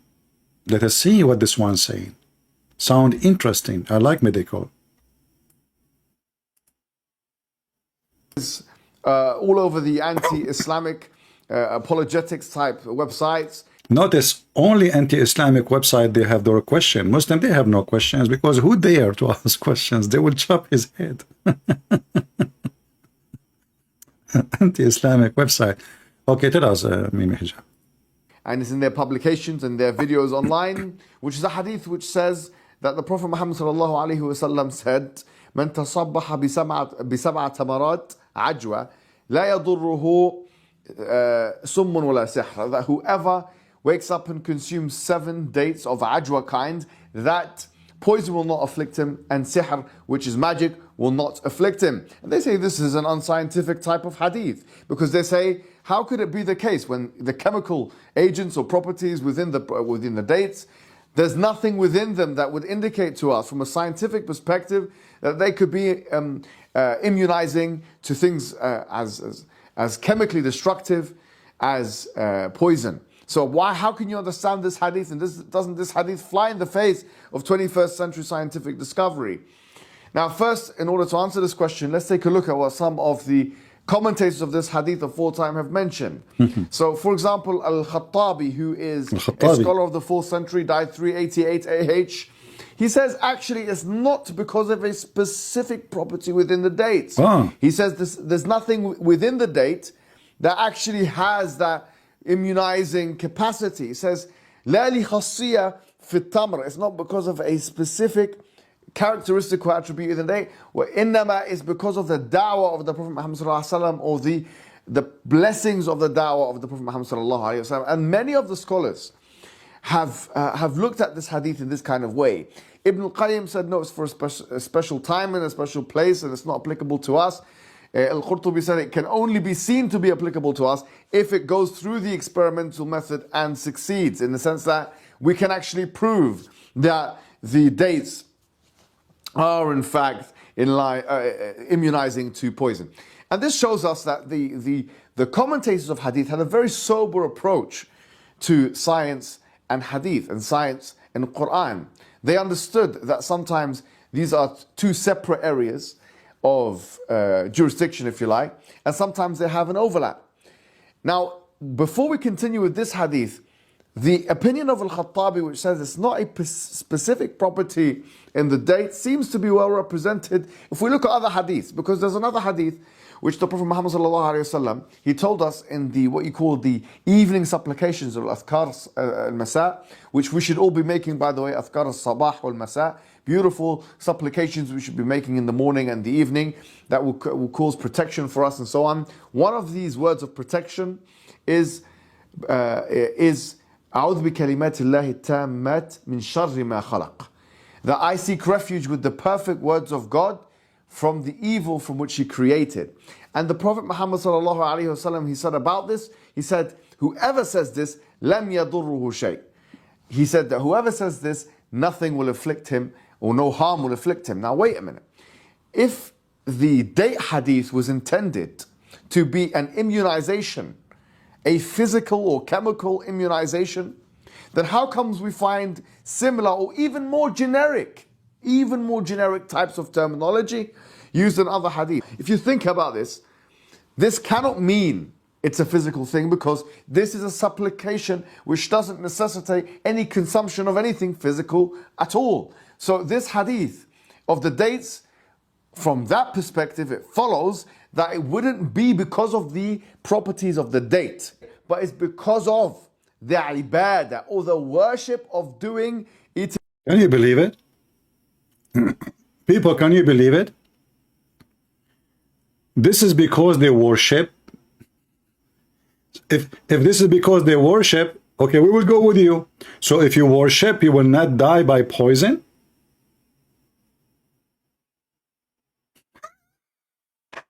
He's trying now to fix it. And if this is because they worship, what does this have to do with the ajwa then? If this is by blessing of Allah, what does this have to do with the ajwa? And not only that, just to show you how those Abduls are very poor in knowledge, and they are just a bunch of kids trying to duct tape the stupidity of their prophet. He said that this is have nothing to do with the date itself. It's about the supplication to Allah. You pray to Allah. The hadith never mentioned supplication. The hadith mentioned ajwa, and not only that, he mentioned which ajwa. Let us go and see the hadith. Mimi Hijab, I will make your butt red for the coming century today. Now your duty, guys, is to copy the video, and when you download it, please cut it pieces, piece by piece, based on the topic, one by one. Don't make it so long. Here, read carefully. This is the hadith. He who has a morning meal, so there is a morning and it's a meal. Where is the blessing? Nothing will hurt him, neither poison, neither magic. What does this have to do with blessing? If you are blessed, the Muslim, they pray early in the morning, so you do not need ajwa. So what the ajwa present? The blessing of Allah?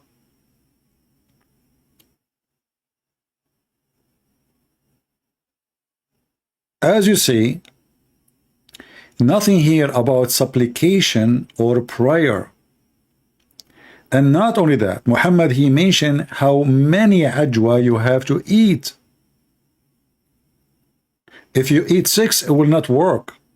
If you eat 5, it's not going to work. If you eat 7, that will protect you from magic, not only poison. There's a hadith I'm trying to find where Muhammad, he mentioned that this is from a specific date. Let me see if I can find it. I could not find it in this website.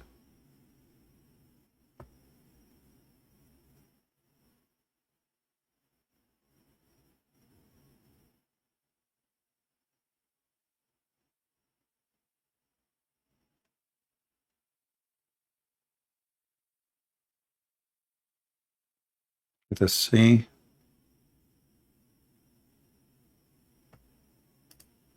because he mentioned that if you eat from the date of the city of Medina, where we can find this hadith? Hold on, because I remember it very well.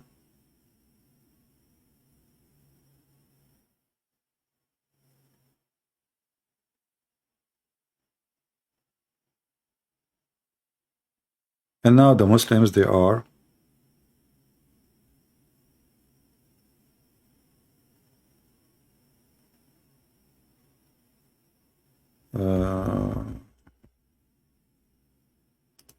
I cannot find it in this website.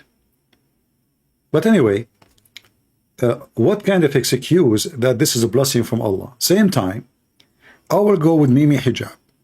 He mentioned it's not have nothing to do with the structures of the date. So it's not the date is going to make the ajwa special. What is going to make the ajwa special is the blessing of Allah. I want to hear that again so we can laugh more. Which one it was? Let us see the ajwa, ajwa, ajwa. Here we go. 5422. It is number 22 in the video. Today, inshallah, we're going to be talking about a hadith which is all over the anti-Islamic apologetics type websites, and it's in their publications and their videos online, which is a hadith which says that the Prophet Muhammad sallallahu alaihi wasallam said, "Man tasabbaha bisab'a tamarat ajwa, la yadurruhu summun wala sihr." That whoever wakes up and consumes 7 dates of ajwa kind, that poison will not afflict him, and sihr, which is magic, will not afflict him. And they say this is an unscientific type of hadith, because they say, how could it be the case when the chemical agents or properties within the dates, there's nothing within them that would indicate to us from a scientific perspective that they could be immunizing to things as chemically destructive as poison. So how can you understand this hadith? And doesn't this hadith fly in the face of 21st century scientific discovery? Now, first, in order to answer this question, let's take a look at what some of the commentators of this hadith of all time have mentioned. So, for example, Al-Khattabi, who is a scholar of the 4th century, died 3. Remember, when he mentions something, he just mentioned a name, but he don't tell you the name of the book. He don't mention the page. So if we go, we will see what he's talking about. And I'm assuming that if I go and look for this guy, but I don't remember this guy Al-Khattabi is making something, but he is saying Al-Khattabi says that. Okay, where we can find Al-Khattabi? And who is this guy Al-Khattabi? So now he is supporting himself by clear evidence. Al-Khattabi said. Who is Al-Khattabi? Shouldn't you tell people who is Al-Khattabi? Let us say you are a person of knowledge.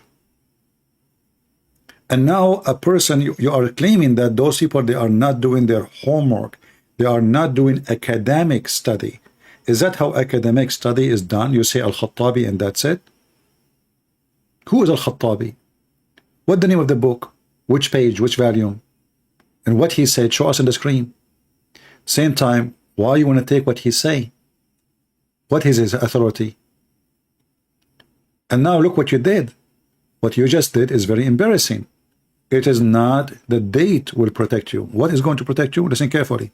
388 AH. He says actually it's not because of a specific property within the dates.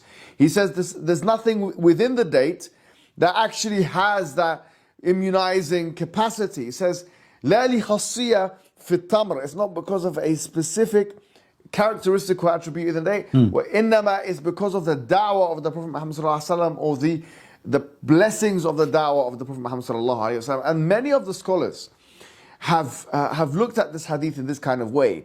Ibn al-Qayyim said no, it's for a special time and a special place, and it's not applicable to us. Special time, special place, it doesn't work with us. Okay, special time, that is the time of Muhammad. But if we go, we will find that Muhammad was poisoned, and he died by poison, and he was bewitched.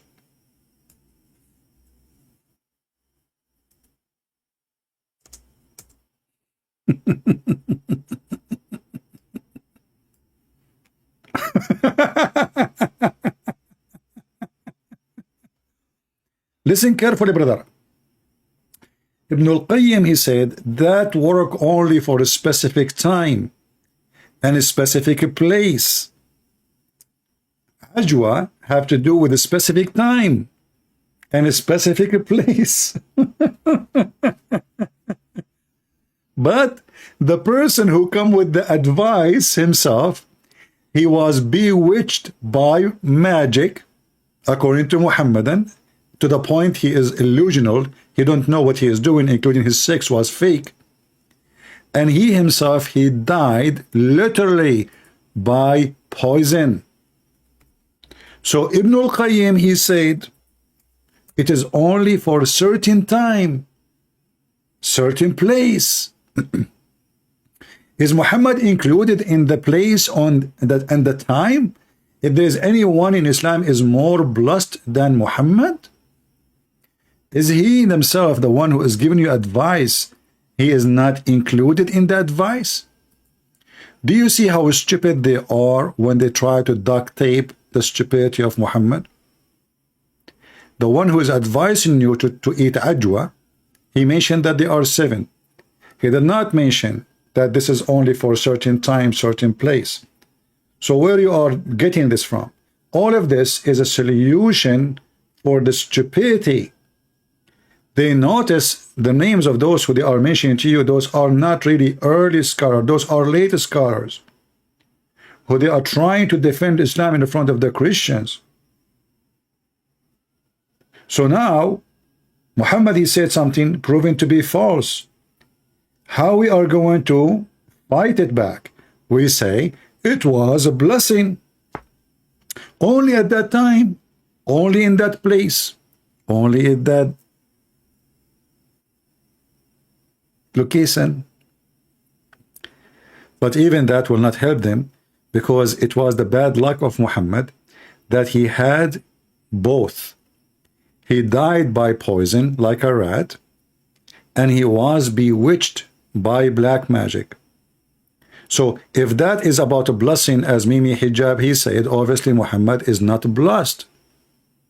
Do we agree, people? If this is a blessing, if this is the supplication of Muhammad making supplication supposedly, but nowhere in the hadith he is making supplication. He said, whoever. You see, the hadith says, whoever. Not some. He did not even say a Muslim or a Christian.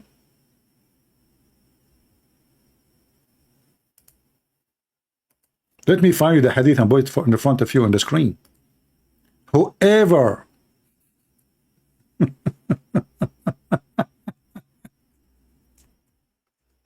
I mean, the stupidity is beyond the stupidity. Did he say Muslims? Did he say Christians? Did he say the blessed one? Did he say gender? No. He says, he who eat. He who, whatever he is. He who eats. Not he who I pray for. He who eat 7 ajwa date every morning. What does have to do with location and specific people and specific time? He who eats. It doesn't matter who is he. He who has a morning meal of 7 ajwa. He. Do you see anywhere it says the Prophet, he prayed to Allah and says, like, let them not to happen to them? The Prophet said, if somebody, anybody takes some ajwa, date every morning, he will not be afflicted by poison or magic. Do you see how the Muhammadan desperately trying to defend the duct tape prophet? Walmart is out of duct tape because of Islam. If somebody takes 7 ajwa, if somebody, not even a believer, suddenly it's about supplication, it's about a blessing from Allah, it's only certain time, certain people, blah, blah, blah, blah. What the heck is that? When I was with the Prophet come to visit me, and putting his hand between my nipples.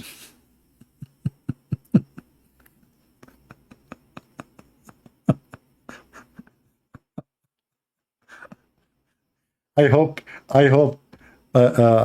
my dad will forgive me for not accepting to go to medical school. You know, he wanted me to be a doctor. I said no. I don't want to do what the Prophet. What he did to you? He put his hands between your nipples. Oh, okay.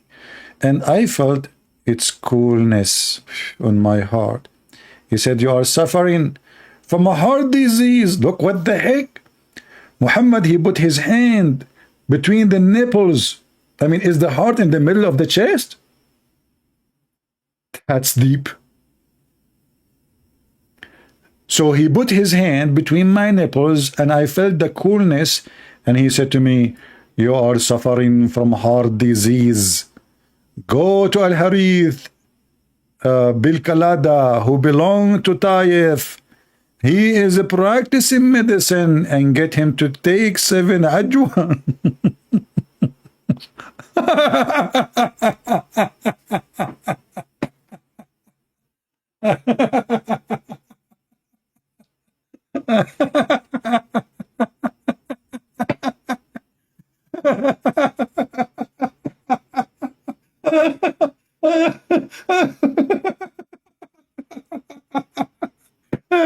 I cannot be.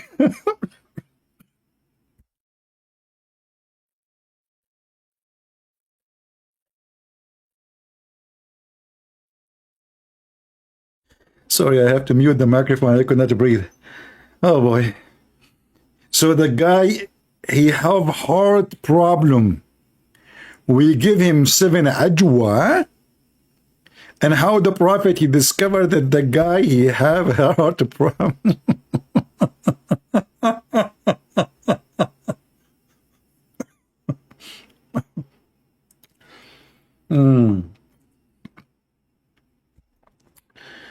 Oh boy. And then, brother, and bound them together with their stones and administer them to you.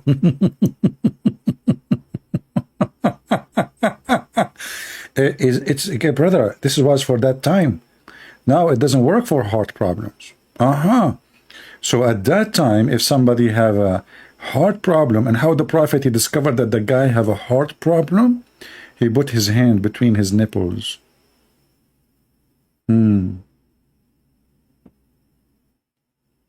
I hope doctors will not do that to women when you go to the hospital.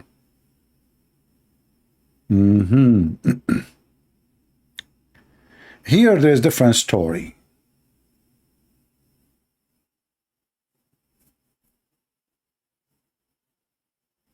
But this is not really what we want now. Let us see. Yeah, this is, we are out of the Ajwa stories.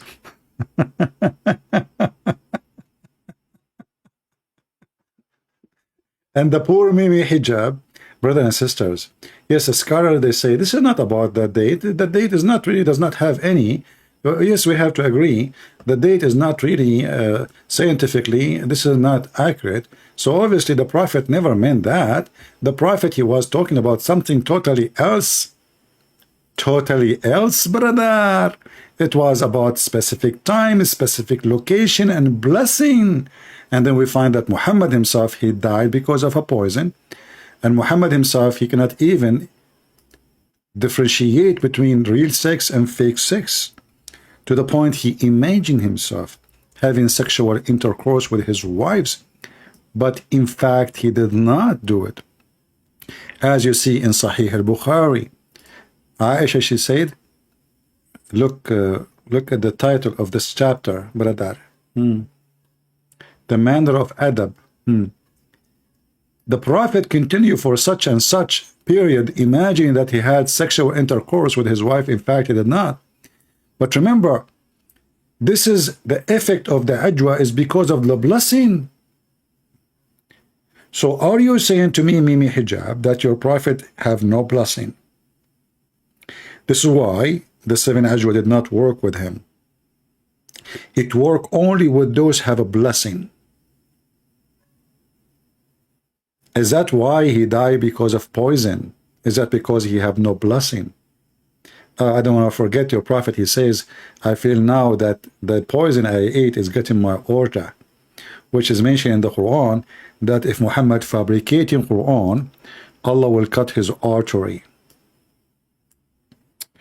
Oh boy.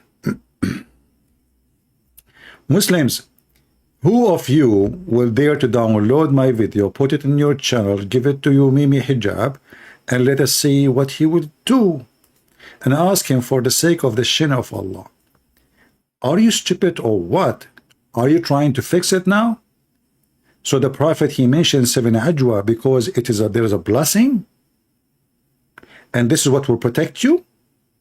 And then Muhammad, he died by poison, and he was infected by magic. True story. Let us see something else. If there's anything interesting for you guys.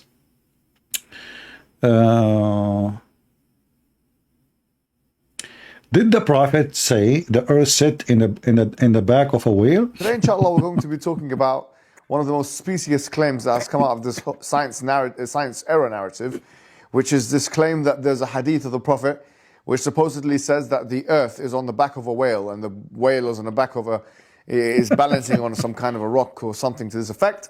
And this hadith is fabricated. I mean, I don't want to... Do you see how we solve the problem? This hadith is fabricated. Mimi Hijab. For the sake of the shin of Allah. I mean, Zakir Naik, he spit a lot. Don't do that.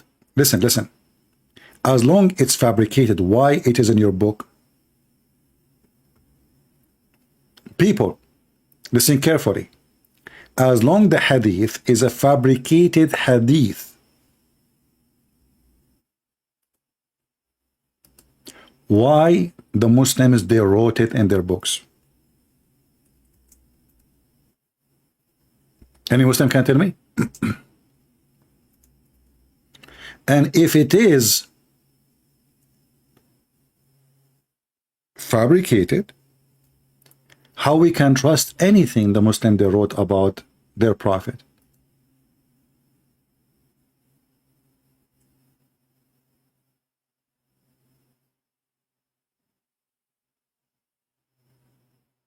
You know, guys, what I'm saying?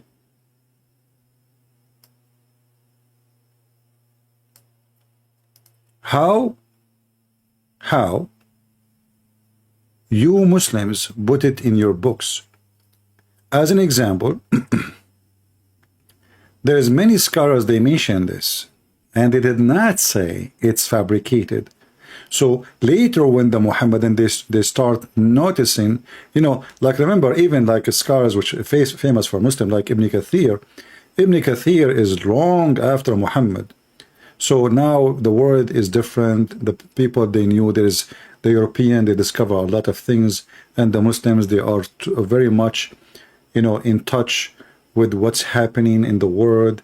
The Muslim, they occupy Spain, etc. They went all the way to the heart of Europe, and now they learned that there's a lot of garbage in our books. So now, from that era, not now, they start defending Islam by saying we don't accept those things no more. But if we go in the Quran, we will find that the earliest Islamic scholars, the earlier we go, the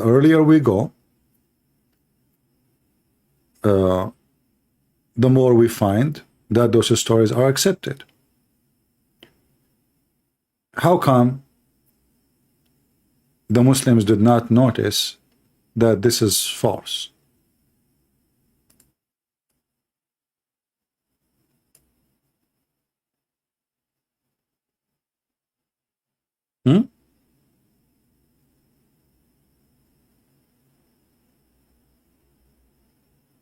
Any Muhammad want to help us?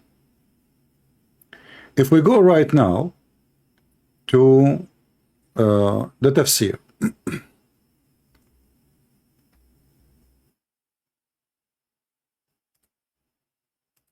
Again, those who will download the video, please cut it pieces, make topic by topic, like, you know, based on what Mimi Hijab, he chose a topic. Cut it, put it together, refuting him, move to the second topic, make a video by video. All of you, please. You know, we have 100 something, I don't know, 100,000 here, subscriber. We have 100 something thousand there. Only few, 2-3 people, they are the one doing video. The rest are just useless. Even my admins don't make videos. They just come here for tea and coffee, most of them. They want to practice authority of blocking people, but they never did any work.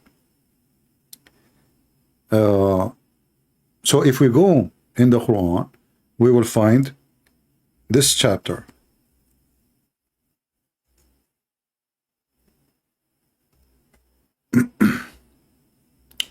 Chapter 68, verse number 1.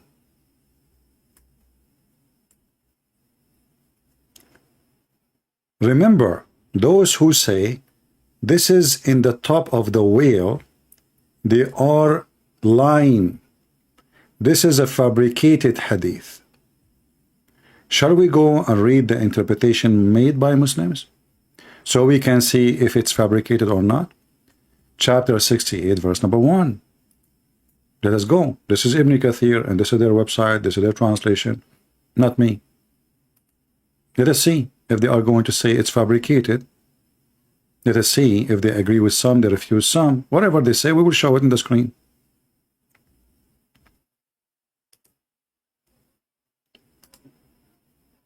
All right. This is Ibn Kathir, you know, and this is their translation, as you see in the front of you. All right. Uh-oh. It's gone. It doesn't show that in English. They took it off. What the heck?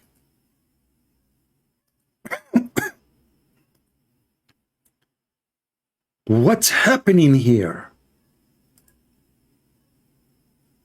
What? I don't see anything about the whale. Where is the whale? Anyone see the whale? Anyone see half whale? Quarter whale?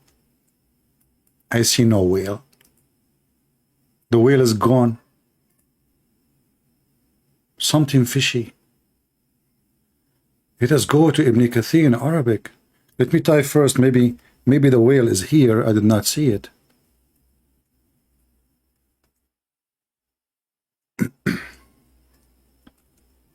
No whale. They took it off from the English, from the Arabic.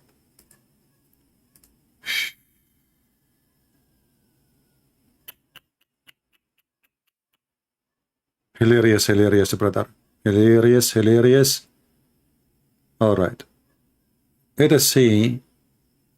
Let us open in Arabic. In the English, they took it off. Totally took it off. Literally took it off. Very decent people.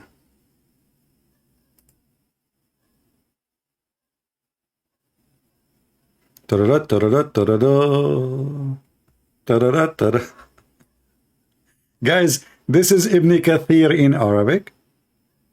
I will give you the Muslim website in front of you. Copy paste. You can open it in Google Translation yourself, and you tell me why we cannot find what it says in Arabic in the English website.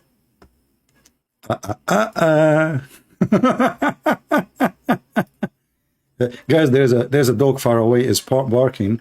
Is the sound coming to you? Should I close my window?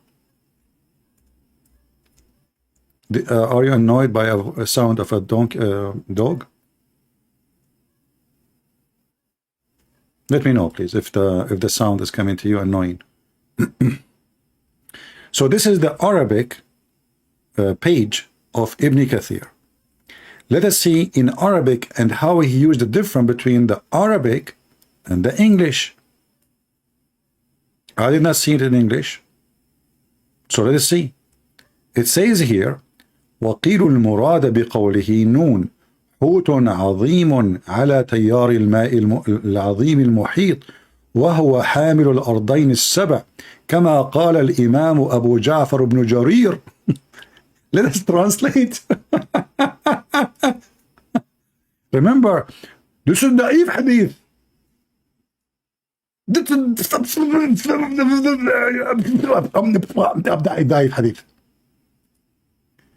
is Ibn Kathir. This is their website.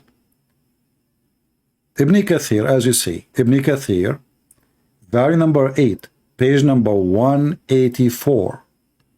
Page 184.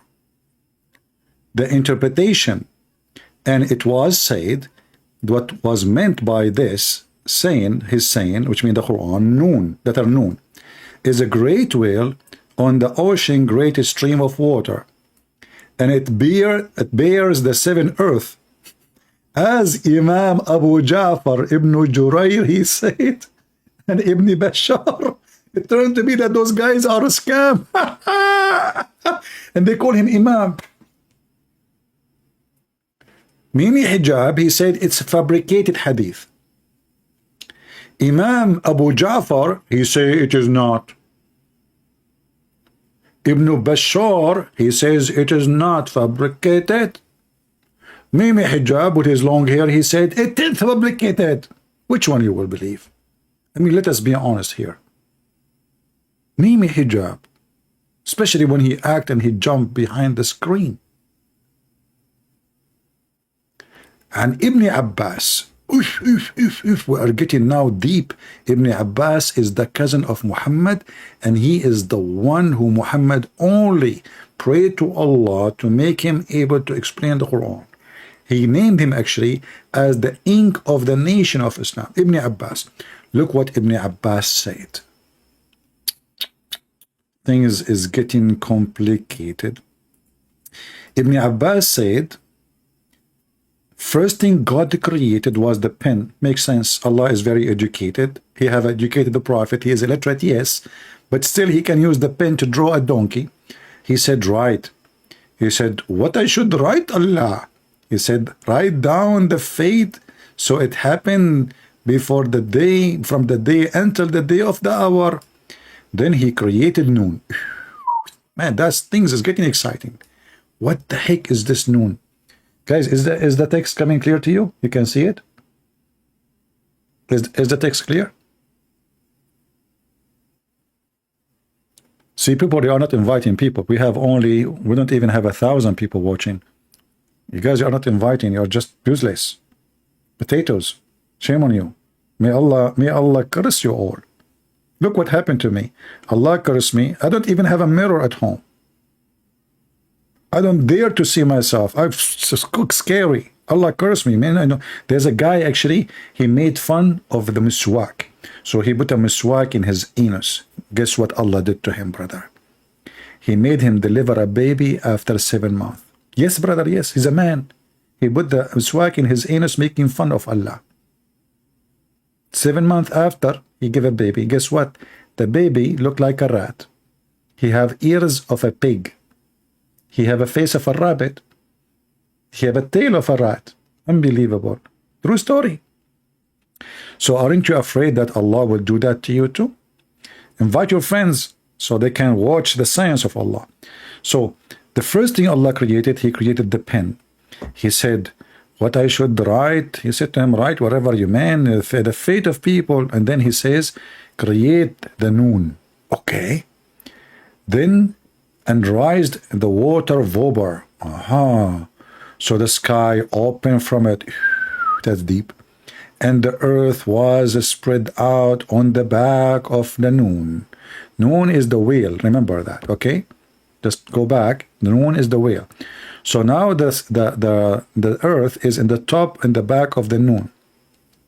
So Noon stirred up, and the earth swayed, and it was fixed to the mountains. Now I know why the earth is not moving in the top of the whale. We have the mountains. For they are proud in the earth. Okay, oh, okay. The mountains are proud. This is why they are high. Why they are high? Because they are so proud. Are you kidding me? Yeah, yeah. So, and look, we cannot find a single word in the English translation. Can you believe it? They took it all off. There's no whale. There's no earth. There's no pen. There's nothing. It's gone. Mysteriously. What happened?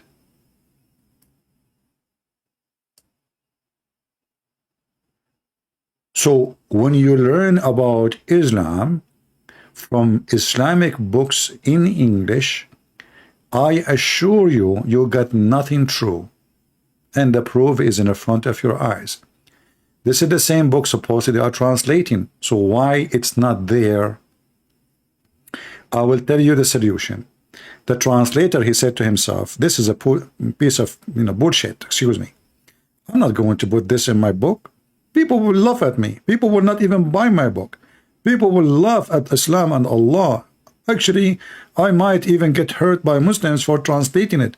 So I'm going to take off anything will make Islam look stupid. With suspense music? You want more suspense more than a whale in the top of it, the earth. What's wrong with you? Sarah? Did you eat ajwa today? And you are blessed by Allah, so you are giving me funny request? Okay, what? That's amazing. And then, you see, when Noon moved, he moved, the earth disturbed, start moving. So Allah put the mountains in the top of it, so the mountains will fix the earth. And this is all proven to be scientifically true. Okay? I mean, there's a lot of evidence of those things. Unless you are like an idiot, you do not want to see the truth and you want to be blind. Hello? Okay? So, yeah. And like if you continue reading, At-Tabarani, page number 185, it says, we are showing you all their garbage. Narrated that with the chain of transmission sound like a car for me. Chain, transmission. Islam is so scientific and mechanic religion. Are you kidding me? This is the true Islam, brother. Nobody can make books like transmission. Do you have a transmission in your Bible? Do you? You don't. Do you have a chain? No. And you are asking me why I converted to Islam? How we can make any truck, train, anything work without a chain and transmission? Crazy Christians. So here, narrated with the chain of transmission, which means it's very accurate, that he said, Abu Habib, Zayd ibn al-Muhtadi, blah, blah, blah, blah, blah, blah, blah, blah, blah, blah, blah, okay? From the authority, from the authority. Oh, look, all of them, they have authority. And maybe Hijab have authority too. But obviously his authority is overcome their authority. From the authority of Ibn Abbas, he said that the Messenger of Allah, may Allah pray for him, and whatever, he said the first thing Allah created was the pen and the whale, which makes sense. I mean, the whale is long, the pen is long, especially though this is the pen of Allah. The pen of Allah is so long. Imagine how big the hand of Allah. I mean, just think about it. So he said to the pen, write. He said, what I should write? He said, everything will be until the day of resurrection. Then he read, Noon and the pen, and write that. Okay, so he wrote that, and then what happened after that, brother? The translation here is actually not coming accurate. It says after he wrote that, he created the noon, you know, he created the noon. Translation is not coming right. And he put the earth in the top of noon. He pressure the earth in the top of noon. I don't know why translation is not showing right. You see in Arabic here. Okay, hold on. Here it says, yeah, he pressured the earth, sorry. He pressured the earth. After he created the whale, he pressed the earth in the top of it, which makes sense. Yeah, I mean, you know, yeah. All right, we did not skip that. What else? What else? It turned to be that all of those stories are fabrication.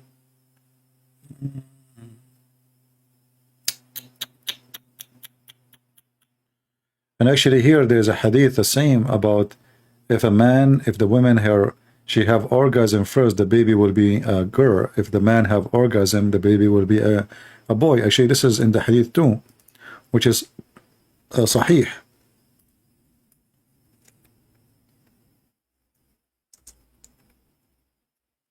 And now Mimi Hijab, he will say to you, this is fabricated hadith. Fabricated hadith. You know, how the Prophet, he knew this. Look at this, brothers and sisters. I was really worried to get married because I don't want my son to look like me. But now I feel more secure and safe. All what I need to do, I will never come first. And this is sahih. Is Mimi Hijab is going to say to you, this is fabricated? Look at this science, look. The Messenger of Allah said, the man water is thick and white, and the women water is thin and yellow. Which of them comes first? The child will resemble the parents. I remember Mimi Hijab, he said, this is about water, not about semen. If you don't look good, don't ever comes first. Your kids will hate you. Hold yourself, you idiot. Marry a beautiful woman. And each time you decide to have a baby, never comes first. Stupid. Let your wife come first, so the baby will look good.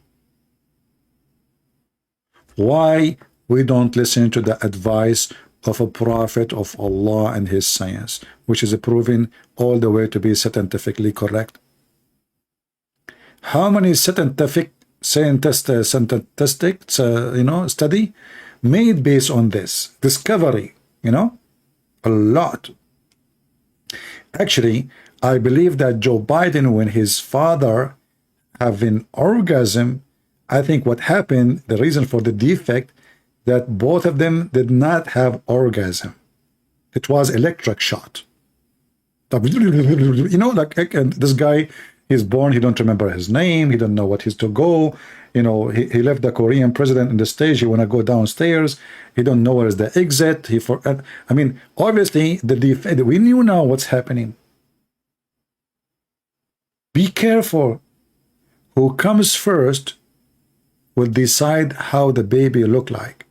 Look at you, all of you, how you look like. Yeah, look. Yeah, women, they start putting makeup like that. Yeah. Look without, okay, hello. And don't use those Photoshop in the Chinese or Korean phones. All of you look so pretty and something, you know the thing. Hello. All of this happened to you because your mother and your father did not follow the steps and the advice of a Prophet Muhammad because they were ignorant. But now you have no excuse. Gog and Magog saying to me, you are talking about sex again. Look like Gog and Magog, he forgot I'm quoting his stupid prophet. So if you're trying to say I am talking about sex, You forgot that I'm quoting your stupid prophet. I mean, can you believe how stupid the Muhammadan? He's trying to put me down. Christian Prince talking about sex again. You're stupid. It's your Mimi Hijab talking about how the baby is made, how the embryo, the semen, the sperm, blah, blah, blah, blah. And you are telling me, Christian Prince is talking about sex again. Okay, this is the Christian Prince. Why Christian Prince, he talk about sex again? It must be something wrong with the Christian Prince. He keep talking, and you know what? He quote my prophet. How come when I quote Jesus, I don't talk about sex again? When I quote your prophet, I have to go back to sex. Oh, hold on. Listen, I get upset from you. I'm going to listen to your prophet advice and use his sentence, so you will not be offended. Go and bite the penis of your father. Would you? Oh, what offensive, disgusting. Your prophet says that. Am I talking about sex again? Look how sensitive the Muhammadan are. They chop your head, they stone you, they cut your hand, they cut your tongue, they burn you alive, they burn churches, they take over your country, they put you into slavery, but they are very sensitive. Please don't talk about sex. But the women go to the prophet holding her vagina with her hand, asking the prophet if she should wash her vagina. You know what? The prophet, he have an open vagina clinic for free.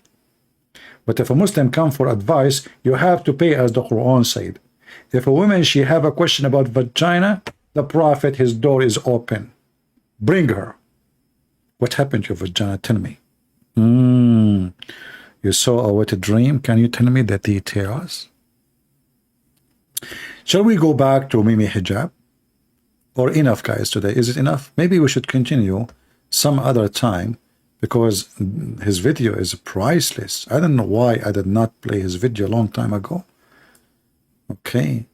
I think we should continue some, like maybe next time, with more stuff. Look, this guy, he lists for me a lot of topic. Unbelievable. Look, a lot of work, brother. Does the arsenal reproduction undermine the Quran? That's deep. That's something. Okay, does the Quran get the definition of cattle wrong? No way. Are you kidding me? Oh boy. Does the Quran get the embryo, bone and flesh formation wrong? Absolutely not. Does the Quran say the sky solid object? Oh no, no way. Understanding the height of the date, we cover this one. Did the prophet say the earth sit in the back of a whale? No, he did not say that. You Muslim says that, right? Huh? Understanding the hadith referring to camel urine as medicine? We cannot miss this one. What? Understanding. Look. And you see how beautiful the way they present Islam. Understanding the hadith referring to the camel urine as medicine.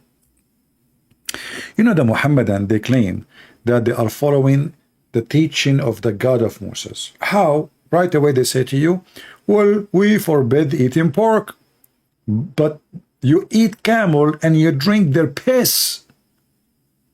The camel is forbidden in the Torah. So not only you eat the camel, you decided to use it as a Pepsi Cola. After eating the camel, you take a hop from the penis. Actually, if I go right now and search on YouTube, you will see Muslims drinking, literally, hot, fresh pee of the camel, holding his penis, forcing him to pee in their cup, their beer cup. So how you are following the teaching of the God of Moses, but you eat camel and you drink the piss of the camel?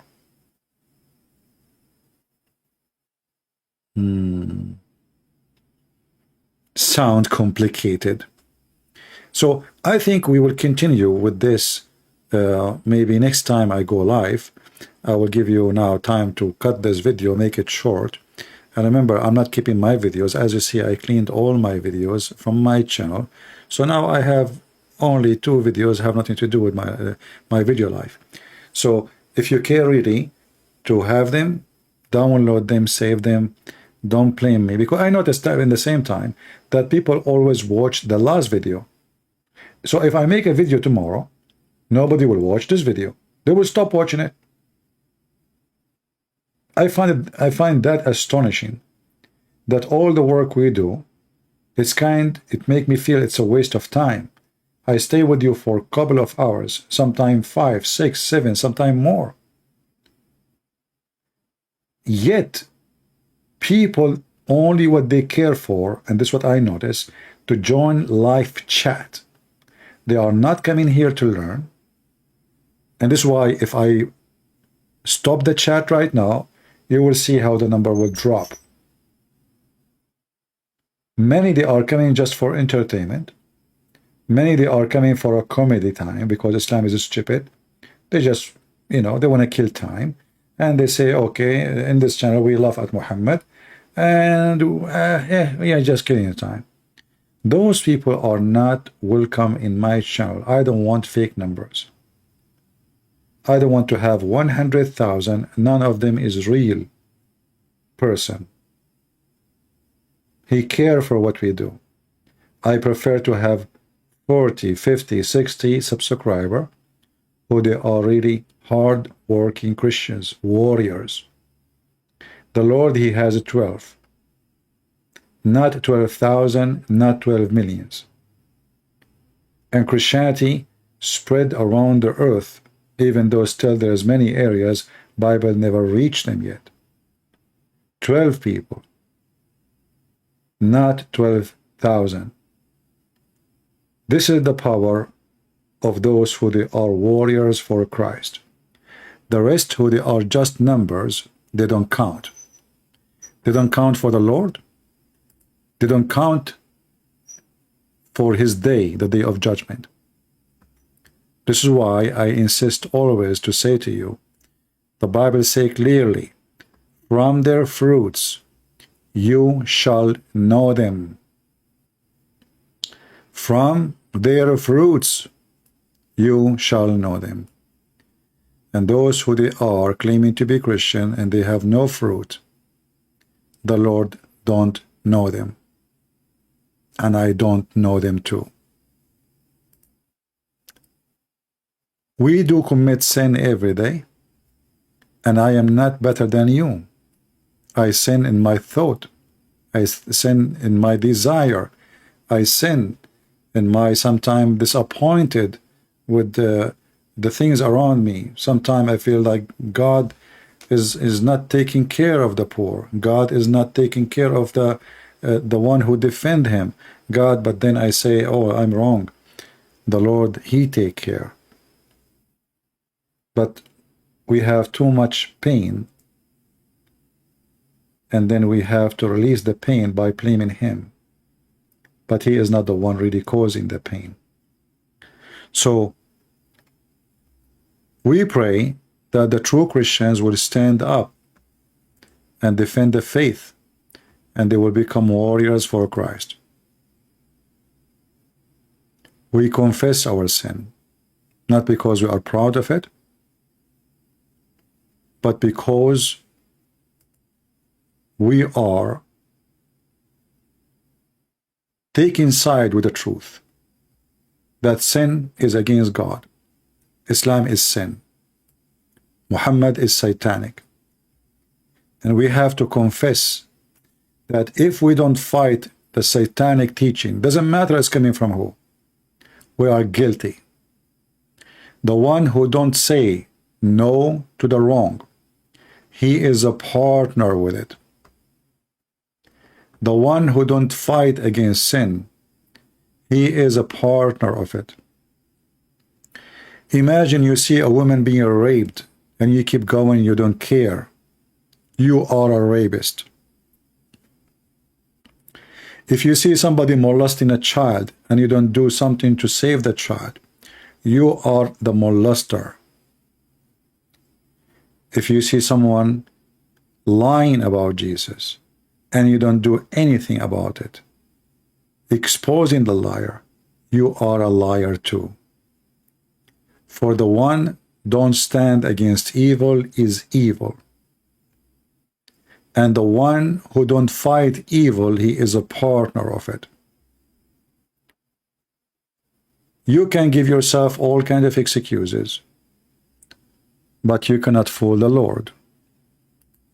From their fruits you shall know them.